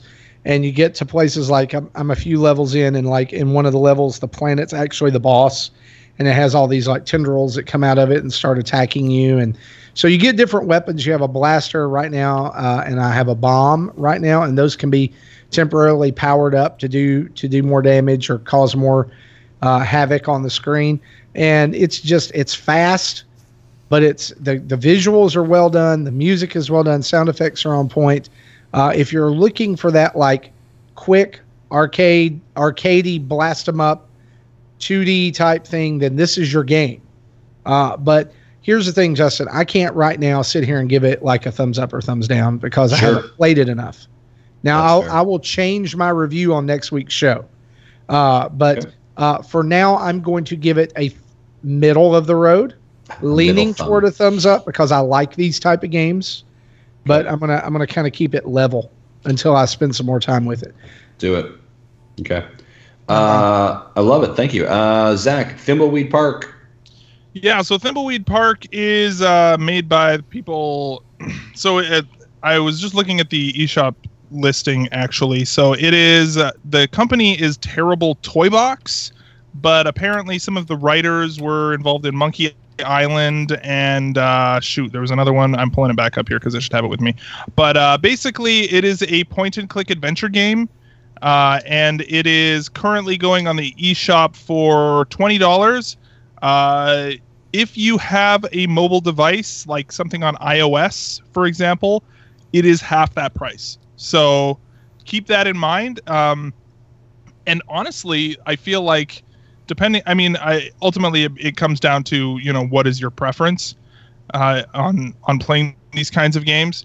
But it is a point-and-click adventure game, and so having said that, let me just pull up the listing here. So that is Ron Gilbert and Gary Winnick. Do those names mean anything to you, Jesse? Creators of Monkey Island and Maniac Mansion. Okay, I don't know the creators, but I've heard of those games. Yeah, so let me just read some of the key features in here. A neo-noir mystery set in 1987. 5 playable characters who can work together or get on each other's nerves. Not a walking simulator. Satisfying puzzles intertwined with twisty, turny story that will stay with you. One of the bullet points is a joke every 2 minutes guaranteed, and then an asterisk, not a guarantee. But so basically, what this game is, it's like a murder mystery. So, and if you look at the screenshots of this game, the pixel art on this game is just gorgeous. Like it really it animates really well, and the voiceover is it's a little campy. It's a little bit like maybe not always in a good, how these games can go, right? Where the voiceover is sometimes like, okay. But this one in particular is it is very tongue in cheek. It knows what it's doing. It's being goofy about it. There is a really vulgar clown in this game named Ransom the Clown, and he's basically Krusty the Clown. Like, is basically what, like, the sort of stereotype in this game. I really like. Here's the thing: is that I don't usually spend a whole lot of time in these games, but I really enjoy it. The interface, and like the controls, I'm not a huge fan of. Like, if you're going to play this game, I think you need to do yourself a favor and play it in handheld mode, because then you can use the touchscreen, right? So if you pull up I'll show just kind of a screenshot here that's on the eShop. I'll turn my camera on for just a second. So on here, you see how there's like these sort of different commands here, and then you've got different items here. And so in a gate, you drag open to the gate, and then the character will go and drag it or whatever, right? Which works. I'm going to turn my camera off because I'm on my phone. It works great on the handheld mode. If you are doing that with the standard controls, though, like with a controller, you literally have to like D-pad your way over to the thing and then use this control stick to move over. It's very clunky. It's like using a controller, like an analog stick to do a pointer, like mouse pointer controls. It's not great. So that's why I say I can recommend this game, but I will recommend this game on mobile. not on the Switch. For $20, I feel like it might be a bit too much, especially if you can get it for half that price. And considering the best way to play this game is with a touchscreen, that's the way you should be playing it anyways. Cool. So Thimbleweed Park, I like it, but I'm going to give it a thumbs up, but only if you're doing it on a mobile device and not on the Switch. Right on. Okay, great. And probably the last game and Jesse, I know that this is probably one of the ones that people want to hear most about. So let's still try and keep it relatively short for time, so we're not a 5-hour podcast this week. Right. Jesse, SteamWorld Dig 2, you got a copy early. Thank you very much to our good friends at Image and Forum for providing us a review copy. You're a couple hours in. Can you just give us some quick impressions on it? Yeah, well, before you do, Quest for Dungeons was $8.99 and released for the Switch, 3DS, and Wii U. Okay, SteamWorld Dig 2, which will be released starting tomorrow or today, depending on your time zone, for $19.99. It's more. If you liked the first SteamWorld Dig, it's kind of more of the same. The story is a direct continuation from the first, and even if you've never played the first, you'll get enough exposition to realize what happened. The game does get a little bit chatty, but it's not like Octopath Traveler chatty where there's 30 minutes of dialogue before you do anything. It's 2 minutes to talk and then you play for a while, then 2 minutes to talk, then you play for a while. So it's more spread out. So I'm enjoying my playthrough so far. And I did play through the original Dig and finished it.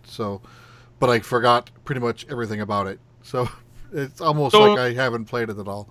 So if I kind of got bored of the gameplay cycle of the original SteamWorld Dig, where it's just like dig, go back, dig, go back, dig, go back.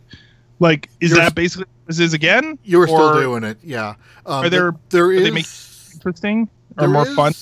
Yeah, there is very different areas to explore. It's not just pretty much dig down until you find the bottom. They do have you do more sideways exploring versus just vertical, but it's still essentially more of that. They do introduce a fast travel. I don't remember if the first one had it or not. So as you find these blocked tubes that you can hit to unblock them and let you go back to the top at any time, and then from there or to any of the other ones that you've unlocked. I think I've opened up like 6 or 7 of them so far, so I can pretty much go anywhere I want, in the areas that I've already explored. And it does have about 20 or 30 minutes in, you do get like a map, like a world map you unlock. That's kind of, you actually see everything you've explored in one shot, with scrolling around and zooming. So I was kind of impressed with, I remember starting the game way over here, even though I'm over this side now. Cool. So at this point, can you provide a thumb up recommendation? What are you thinking? I'm thinking an up. No, okay. I'm liking this game and plan on finishing it before going back to Rabbids to perfect knock out those challenges that I'm missing. Awesome, good, and obviously a lot of people are very interested in this game as well. So it's hitting the eShop today. I think it's $19.99 in the USD as well. So it's great. All right, so that's what we've been playing. A lot of games we've been playing. That took up a lot of time. But guys, let's jump into maybe Postman. Just grab a couple of these really quickly. Yeah.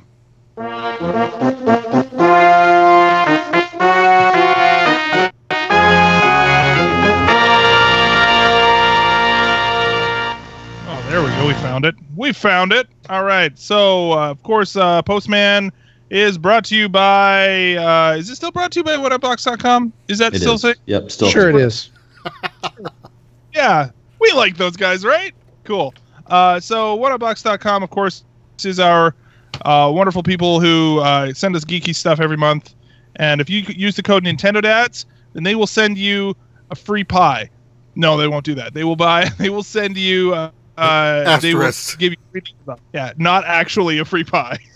They will send you, all sorts of good stuff every month, and they will do it for $3 less for your first month if you use the code NintendoDads. And even better is that they will send us money. So do it, and we will all benefit from your patronage of OneUpBox.com. So Support them, support us, support the show.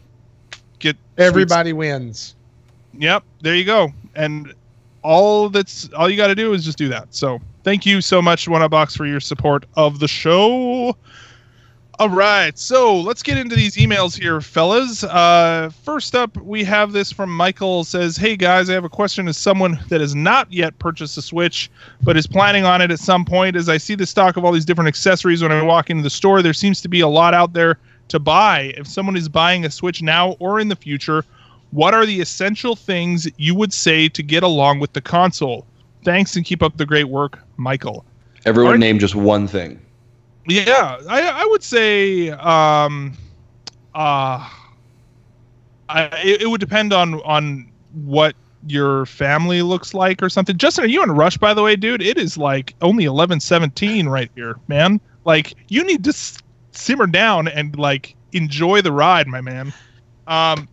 So let's just say I would say, depending on what you're going to be using it for, I would say either a second pair of Joy-Cons or a Pro Controller. One of those two. Depending on what your use case is going to be. If it's going to be a family console for the most part, then I would say get the Joy-Cons. If it's going to be mainly for you yourself, then get the Pro Controller. I don't know how you guys feel about that, but yeah, I'm going to second that. A Pro Controller, and I know Mikey, he's a personal friend of mine. Pro Controller for him is going to be the way to go. Cool. But I would add to that a secondary dock. Yeah, if that's something that is going, I still don't have one, but that actually I wish I did, because then the cool thing about it is being able to take it like, oh, we're going to bed. And the kids are going to bed, but I don't want to finish my game. But I want to lay in bed and play my game. So I take it and drop it in my dock in my bedroom and just pick up where I was. Yeah. Well, nice. I mean, to go along with that too, if you don't want to get on day one, I bought a USB-C cable, and you have to get a charging, like those USB charging bricks. If you get one that is, I think it's over 3 amps, then it will charge your Switch. It charges mine. I know that. And right. So I actually have a third-party charger. So I just plug it in with just the USB cable in the bottom, and it works fine too. So if you don't want to buy the whole $100 or whatever set, then you can just buy a USB-C cable. And I think my little charging brick was like $20 maybe. It wasn't too bad. So that's something you can do as well. Jesse, what about you, man? Would you suggest something? All right. Well, I got two things in mind, but the first thing I'll go with is if you do go with extra Joy-Con, I'd recommend like an external charging dock for the Joy-Con.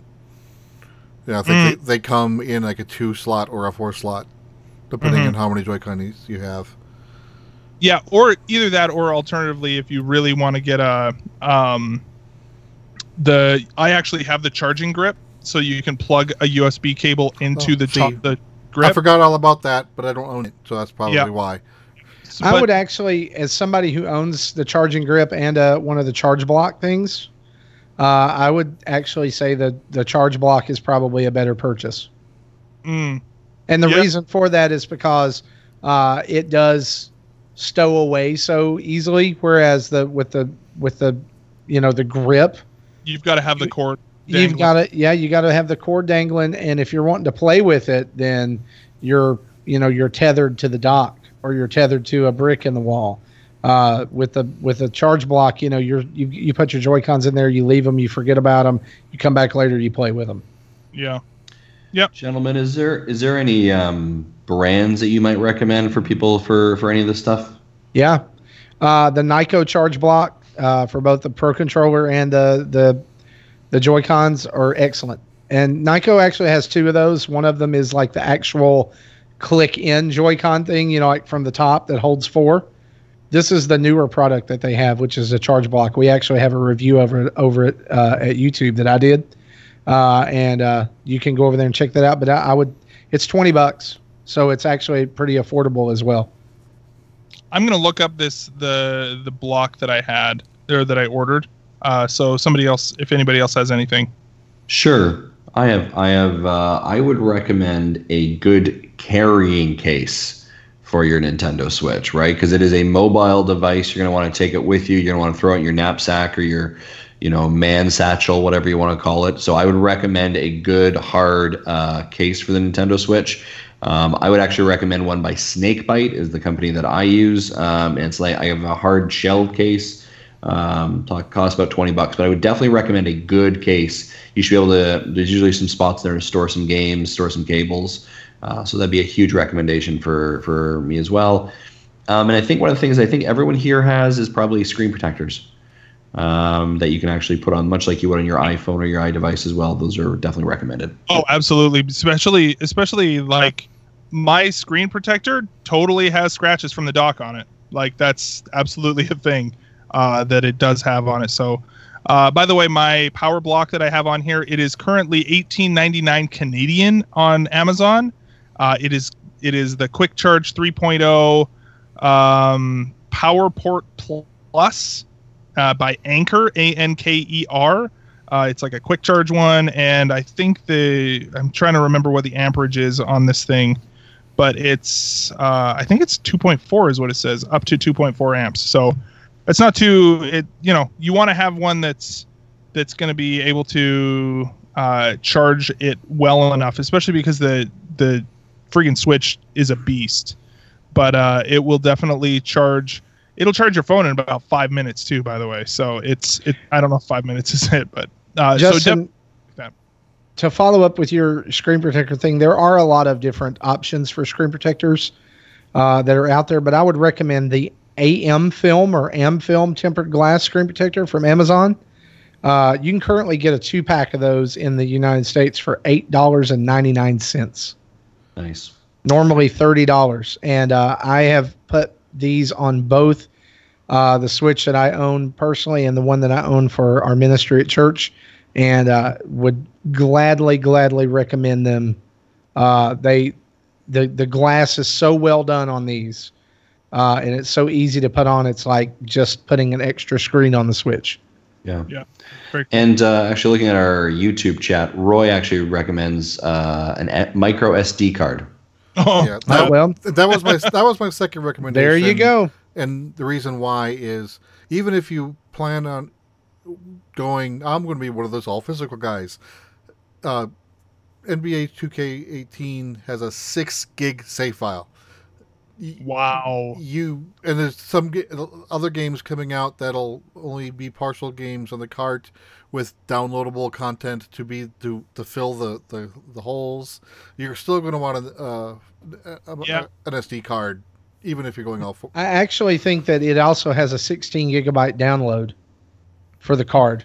Ouch. Not only that, but like, even I think Doom. We found out this week that Doom is, even if you buy the physical retail copy, it only has the single player mode, and if you want to play online multiplayer, you have to download it, which means you have to download the entire multiplayer mode onto your SD card, even if you buy it physical. So that is something that you'll definitely want to keep your eyes on. Sure. Then of course it's got a great library of digital only games, as you've heard us talk about for the last half hour. Yeah, absolutely. For sure. So right on. Well, thanks, Mikey, for your. Can I call you Mikey? Yeah, sure I can. I don't know. So that sure is. You can. So that's the accessories for the Switch. Right on. Next up, we have a question from Twitter from @Mathman1024. That's Ryan. How do you respond to a console gamer who doesn't know what the Nintendo Switch is? Slap them and walk away. I would just say and then walk away. Yeah, exactly. I'd kind of need to know the context of the conversation. No, like, why does he not know what the Switch is? Like, is he simply an Xbox fan who doesn't stay connected to anything, or a PlayStation fan, or has he just been living under a rock since the last, 6 months? I heard ColecoVision. So you keep that video from last October on your phone and just say, hey, just watch this. Yeah. Yeah. Exactly. Or you just pull it out of your bag and you just say, hey, check this out. And then say, hey, I could plug this into my TV right now and play it right now. I don't know. Except there's probably something to be said about pearls before swine at that point. So Yeah, I think that's I don't know. Any other thoughts on that? Why would you like? Is there any good reason not to know at this point? Well, like at this, I was going to say at this point, how could you not know? Yeah. Well, I mean, there's been so much advertising with it too. There's been. I just read an article yesterday that Nintendo spent $4.5 million in August alone. Wow. I believe it. On advertising. I record a bunch of like Saturday morning Cartoon Network programs, and there's normally fast forwarding through the commercials, but as I'm doing it, I'm seeing Switch commercials. There's a Mario Kart, there's a Splatoon, things like that. So absolutely. There are commercials out there aimed at the kids. Mm-hmm. Yeah, right on. All right. How are we doing on time, guys? Do we want to get one more email in? What do we think? How are we doing? Let's get one more. All right, Marty, you want to read this one? Let's go with Kevin. Sure. Kevin from St. Louis writes to us, "Hey, dads, listening to your podcast last week inspired me to check my parental control app and wanted to let you know I played 12 days in August with an average of an hour a day.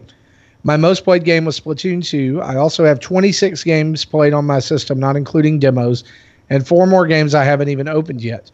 But my question is this: how do you find time to balance work, family, and other responsibilities with video games? I would also like to comment that I've only owned one non-Nintendo system, the Dreamcast, and this is the first time I have owned more games than I actually have time to play." So the actual question here is, how do you balance adulting and Nintendo? I saw this animated GIF online the other day. I mean, you see it a lot, but it's based on like business, where it's like the project can be cheap, free, cheap, quality, and like time, right?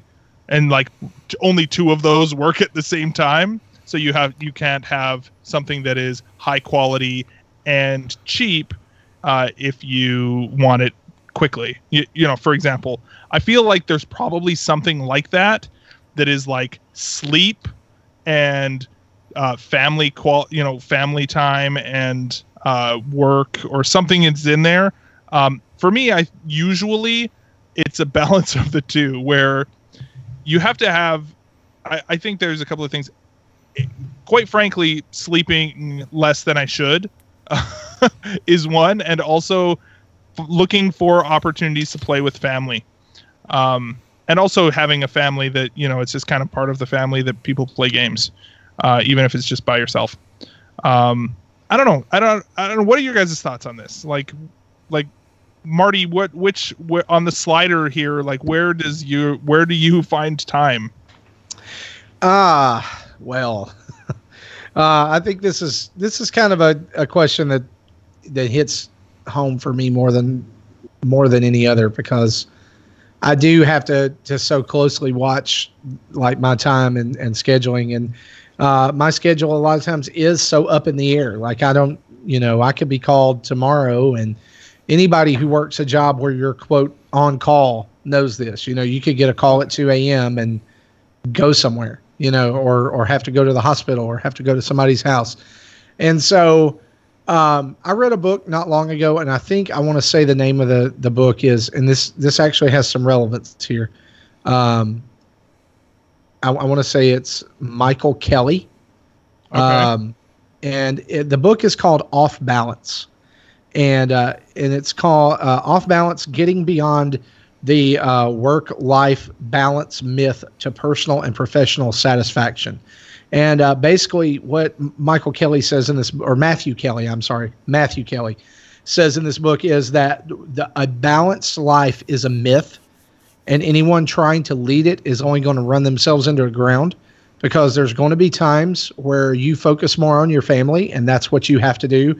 And there's going to be times where you have to focus more on your job, and that's what you have to do. And that doesn't make either of those things bad. Mm-hmm. And when we talk about a balanced life, we make one of those things bad. We either say, well, I've been spending too much time with my family, I've really got to work. Well, that makes your family bad. Mm-hmm. And or I've been spending too much time with my job, and I need to spend more time with my family. Well, then that makes your job bad. Where the problem with that is you may really like your job. You may really be good at your job, and you may love work, but it just makes you feel bad about it. And so what he's basically saying is that it's not the basic principle that I kind of walked away from the book was quality over quantity. And I think that when we think about our time as dads, as workers, as husbands, as ourselves, there's going to be some times where we just have to step back and say, you know what, this is going to cost me somewhere else, but I need some of that quality time here.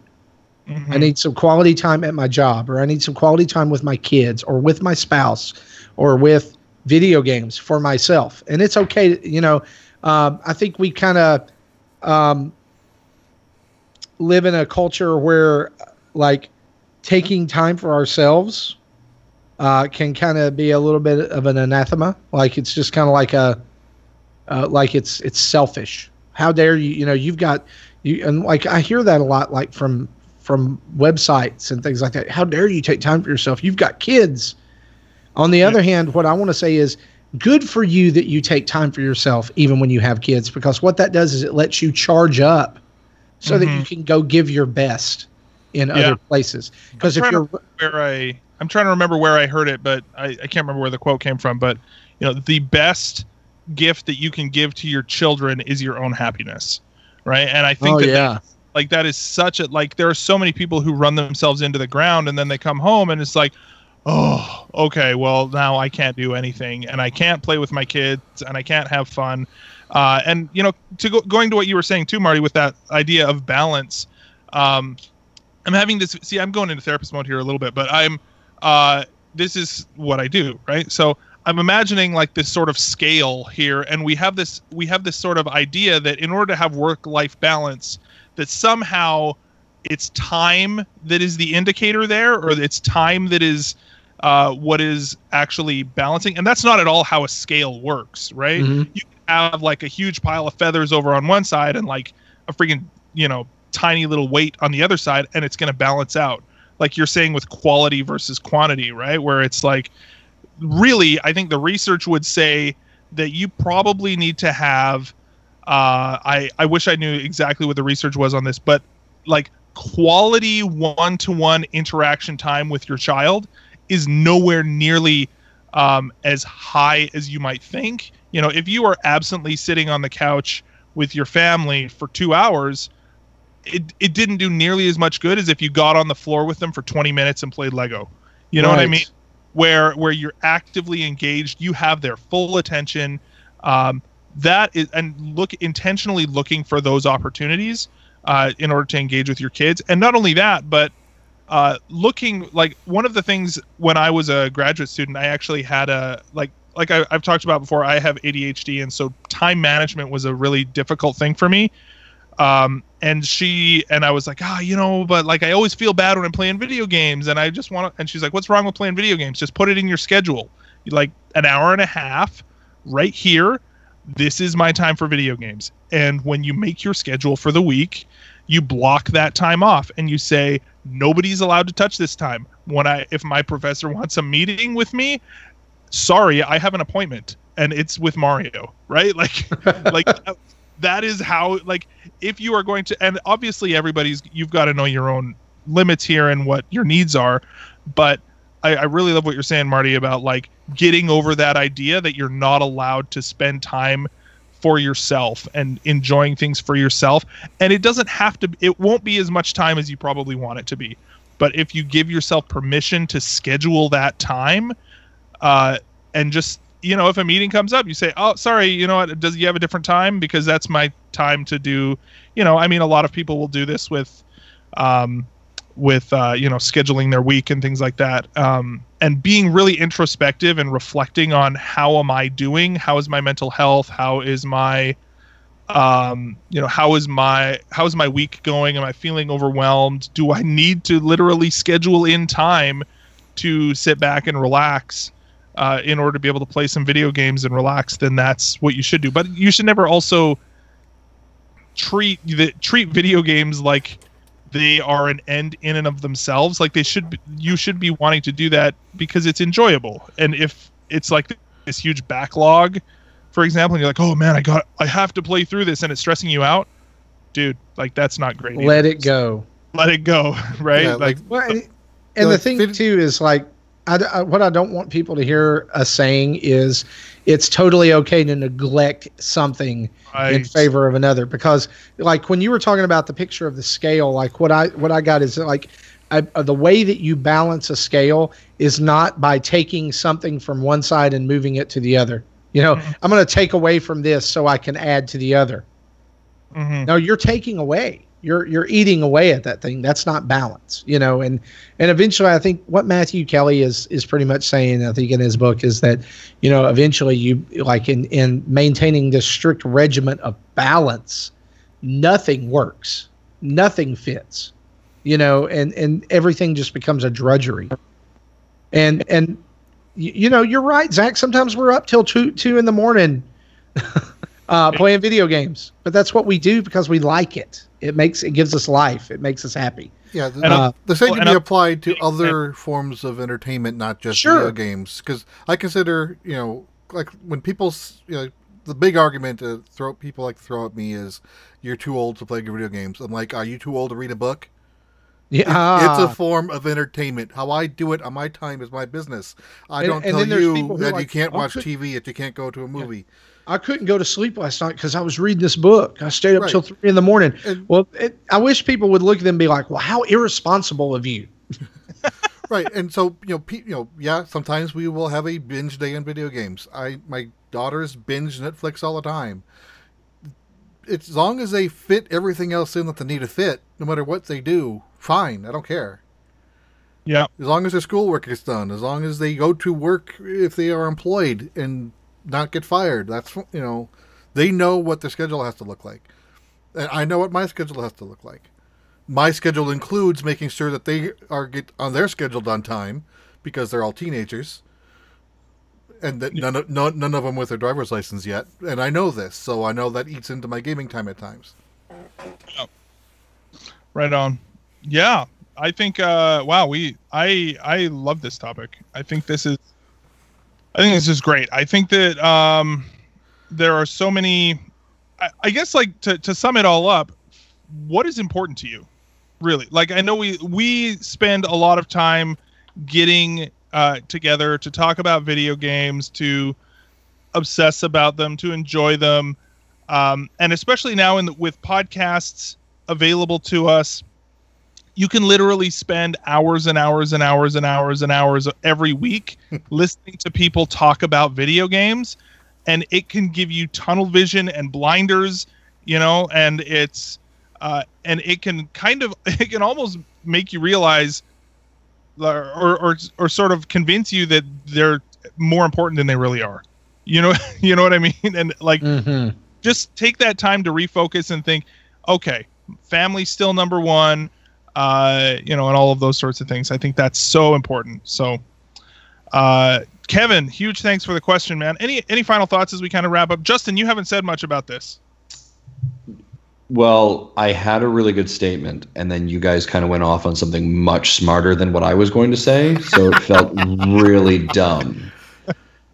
When you're quoting authors and throwing out psychology degrees, and my statement of, I took the Switch with me on Friday to get a haircut, and I brought my daughter with me, and while we were waiting for a haircut, we played Switch together. Well, and that's exactly it, though. But that's the beauty of it, though. That doesn't have to be smart. I mean, that's amazing. Right, like, and how like awesome we were just having like every time I go to a haircut, she's always like, "Can I come with you?" I was like, "Sure," and she always like, "Can I bring the Switch?" I was like, "Sure." And I don't typically bring the Switch everywhere we go, but it's kind of like, yeah, we'll do that. And when we got there, it was a queue of like 5 people waiting for haircuts. So we busted out the Switch and we played co-op Rabbids. By the way, co-op Rabbids, if you haven't tried that is freaking awesome. I still want to. I need to talk my kid into trying it with me. I had so much. To be honest, it's the only way I want to play Rabbids right now is co-op Rabbids with my daughter because I had so much fun doing it. But we just busted off Joy-Con and we walked through a level together playing co-op Rabbids, and that was, you know, it was kind of like repurposing time, I guess, right? Yeah. I mean, you could have sat there and very boringly waited for your haircut, but you I wouldn't call it repurposing even. I think a better word is redeeming. Yeah. You redeemed that time with your daughter. Yeah. Yeah, I mean, there's other things where we could sit down, read a book together for sure, but it's just something that she kind of enjoys, and she likes that one-on-one time, and she likes, and I think it goes back to, I think Jesse's comment too, or Marty's, like, if you're a family that games, or if your wife is passionate about it, or your daughter or your kids are like playing video games together, it's easier to kind of like use that as an event or time, right? Like, we've sat around here as a family. Let's play Death Squared, right? Let's all play it. And sure, I've got to review it for the show, and sure, we're passionate about the game, but like, yeah, let's do it as a family, right? Mario Party, Mario Kart 8, ARMS, any of those games, Splatoon. They were so excited for Splatoon, and when is Odyssey coming out? Because they know that we'll play it together as an event. And that's one of the reasons why I think for me, like when I think about my time, that's why I think I lean towards Nintendo so much, and Nintendo first party products and games that are family friendly, because I know that that's an easier time, right? I can be like, hey, does everyone want to play? And it can become an event together. So you're kind of satisfying a couple of things, as opposed to like, hey, I want to play Doom right now. So everyone, I either want the big TV or give me the Switch. Right, like it's just I've just never kind of been that kind of player. I want to kind of make it more communal. So that's kind of just how I balance.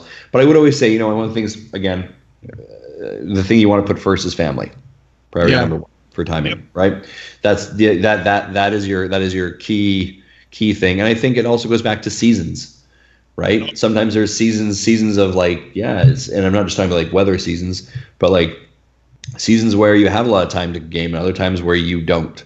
Right. Sometimes on the show here when we're talking, like, you'll hear one or two of us be like, I didn't play this week anything because I was up to my eyeballs in work, or we had family trips, or this and that. So yeah, I don't know. That's my commentary. I also think the reason you have so much of a backlog is because there's a lot of great games out right now. That's tough too. Yeah. Yeah, for sure.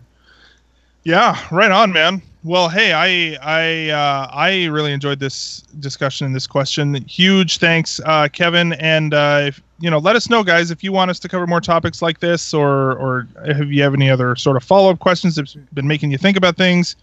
Let us know, and we will. I know this episode is getting a little long, but I think those last questions will be quick, so I think we should hit it. Should we do it? All right, let's just because Justin's on.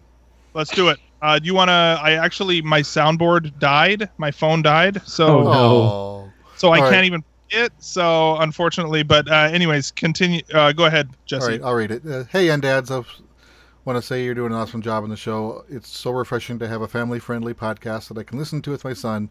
We went on a Cub Scout camping trip last week. And listened to the podcast during the car ride, both there and back. And it was only one episode they did that, by the way. There and back, one episode. My wife said no systems, so of course we snuck in our 3DSs at the Animal Crossing in our tent after lights out.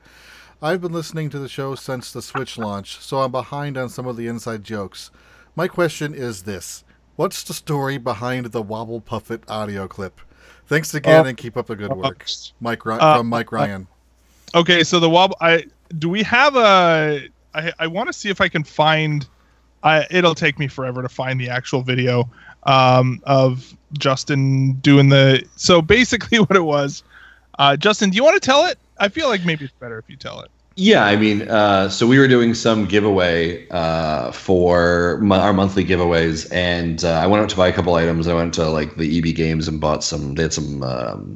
Pokemon stuffed animal thing and some cards. So we were kind of doing together like a Pokemon giveaway box, and I don't know Pokemon. I never really grew up with it, so I don't really know the characters' names. So I grabbed this thing that looked like a blue water bottle, essentially, with some weird legs. It was a Wobbuffet. A Wobbuffet, and I was like wobble puffet wobble, and I was like basically like I didn't sound it out beforehand, didn't check the actual title of the thing. I just kind of like on the video wobble puppet wobble fuffet thing, this thing. So I just moved forward, like it was just that was the way I pronounced it, and so that was how it got snipped, and now it's kind of the running joke. I have a really hard time sometimes pronouncing weird names. So yeah, that was how Wobble Puffet came up. But now no one lets me forget that one. I actually had a friend recently sent me from Lethbridge. I hadn't talked to him very much, and he was talking to my wife, and he sends her the picture of the Wobble Puffet, and he basically says, "Ask Justin what this is." And so she's like, "What does this mean?" And I was like, "Oh, damn it." So, yeah. When I caught my first Wobbuffet in Pokemon Go, I got a screenshot and sent it to him. I'm like, what I found.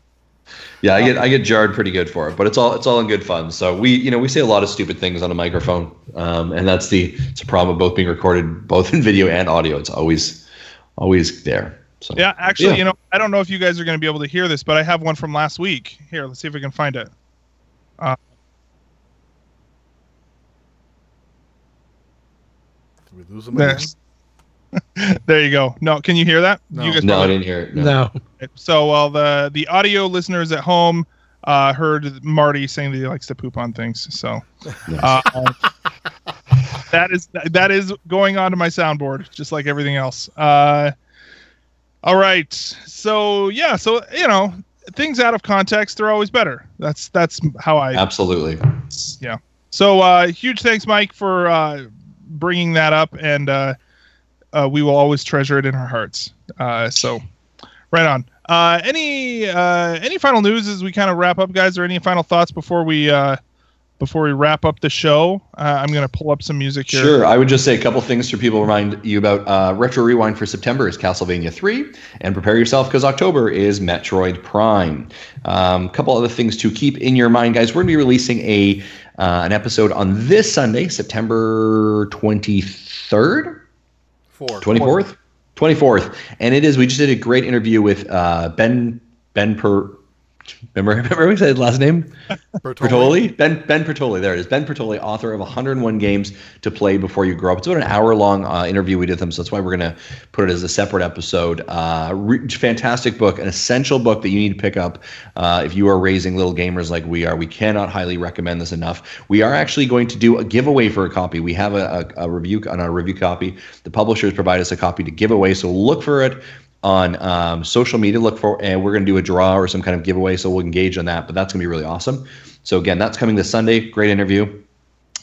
This Friday and Saturday, I'm going to be in Birmingham, England, not Germany, Birmingham, England for EGX, which is the biggest UK video game conference. If you are at EGX and want to connect with me, send us a message via Twitter on our Nintendo Dads account. We're going to kind of trying to meet up with a couple of fans who are there. So if you see me there also, feel free to stop by. We've got a ton of interviews and gameplay already lined up. And so some great content. I will be vlogging every single day. Watch for our Instagram, Twitter. There'll be tons of media coming out from me over the next 2 to 3 days on EGX.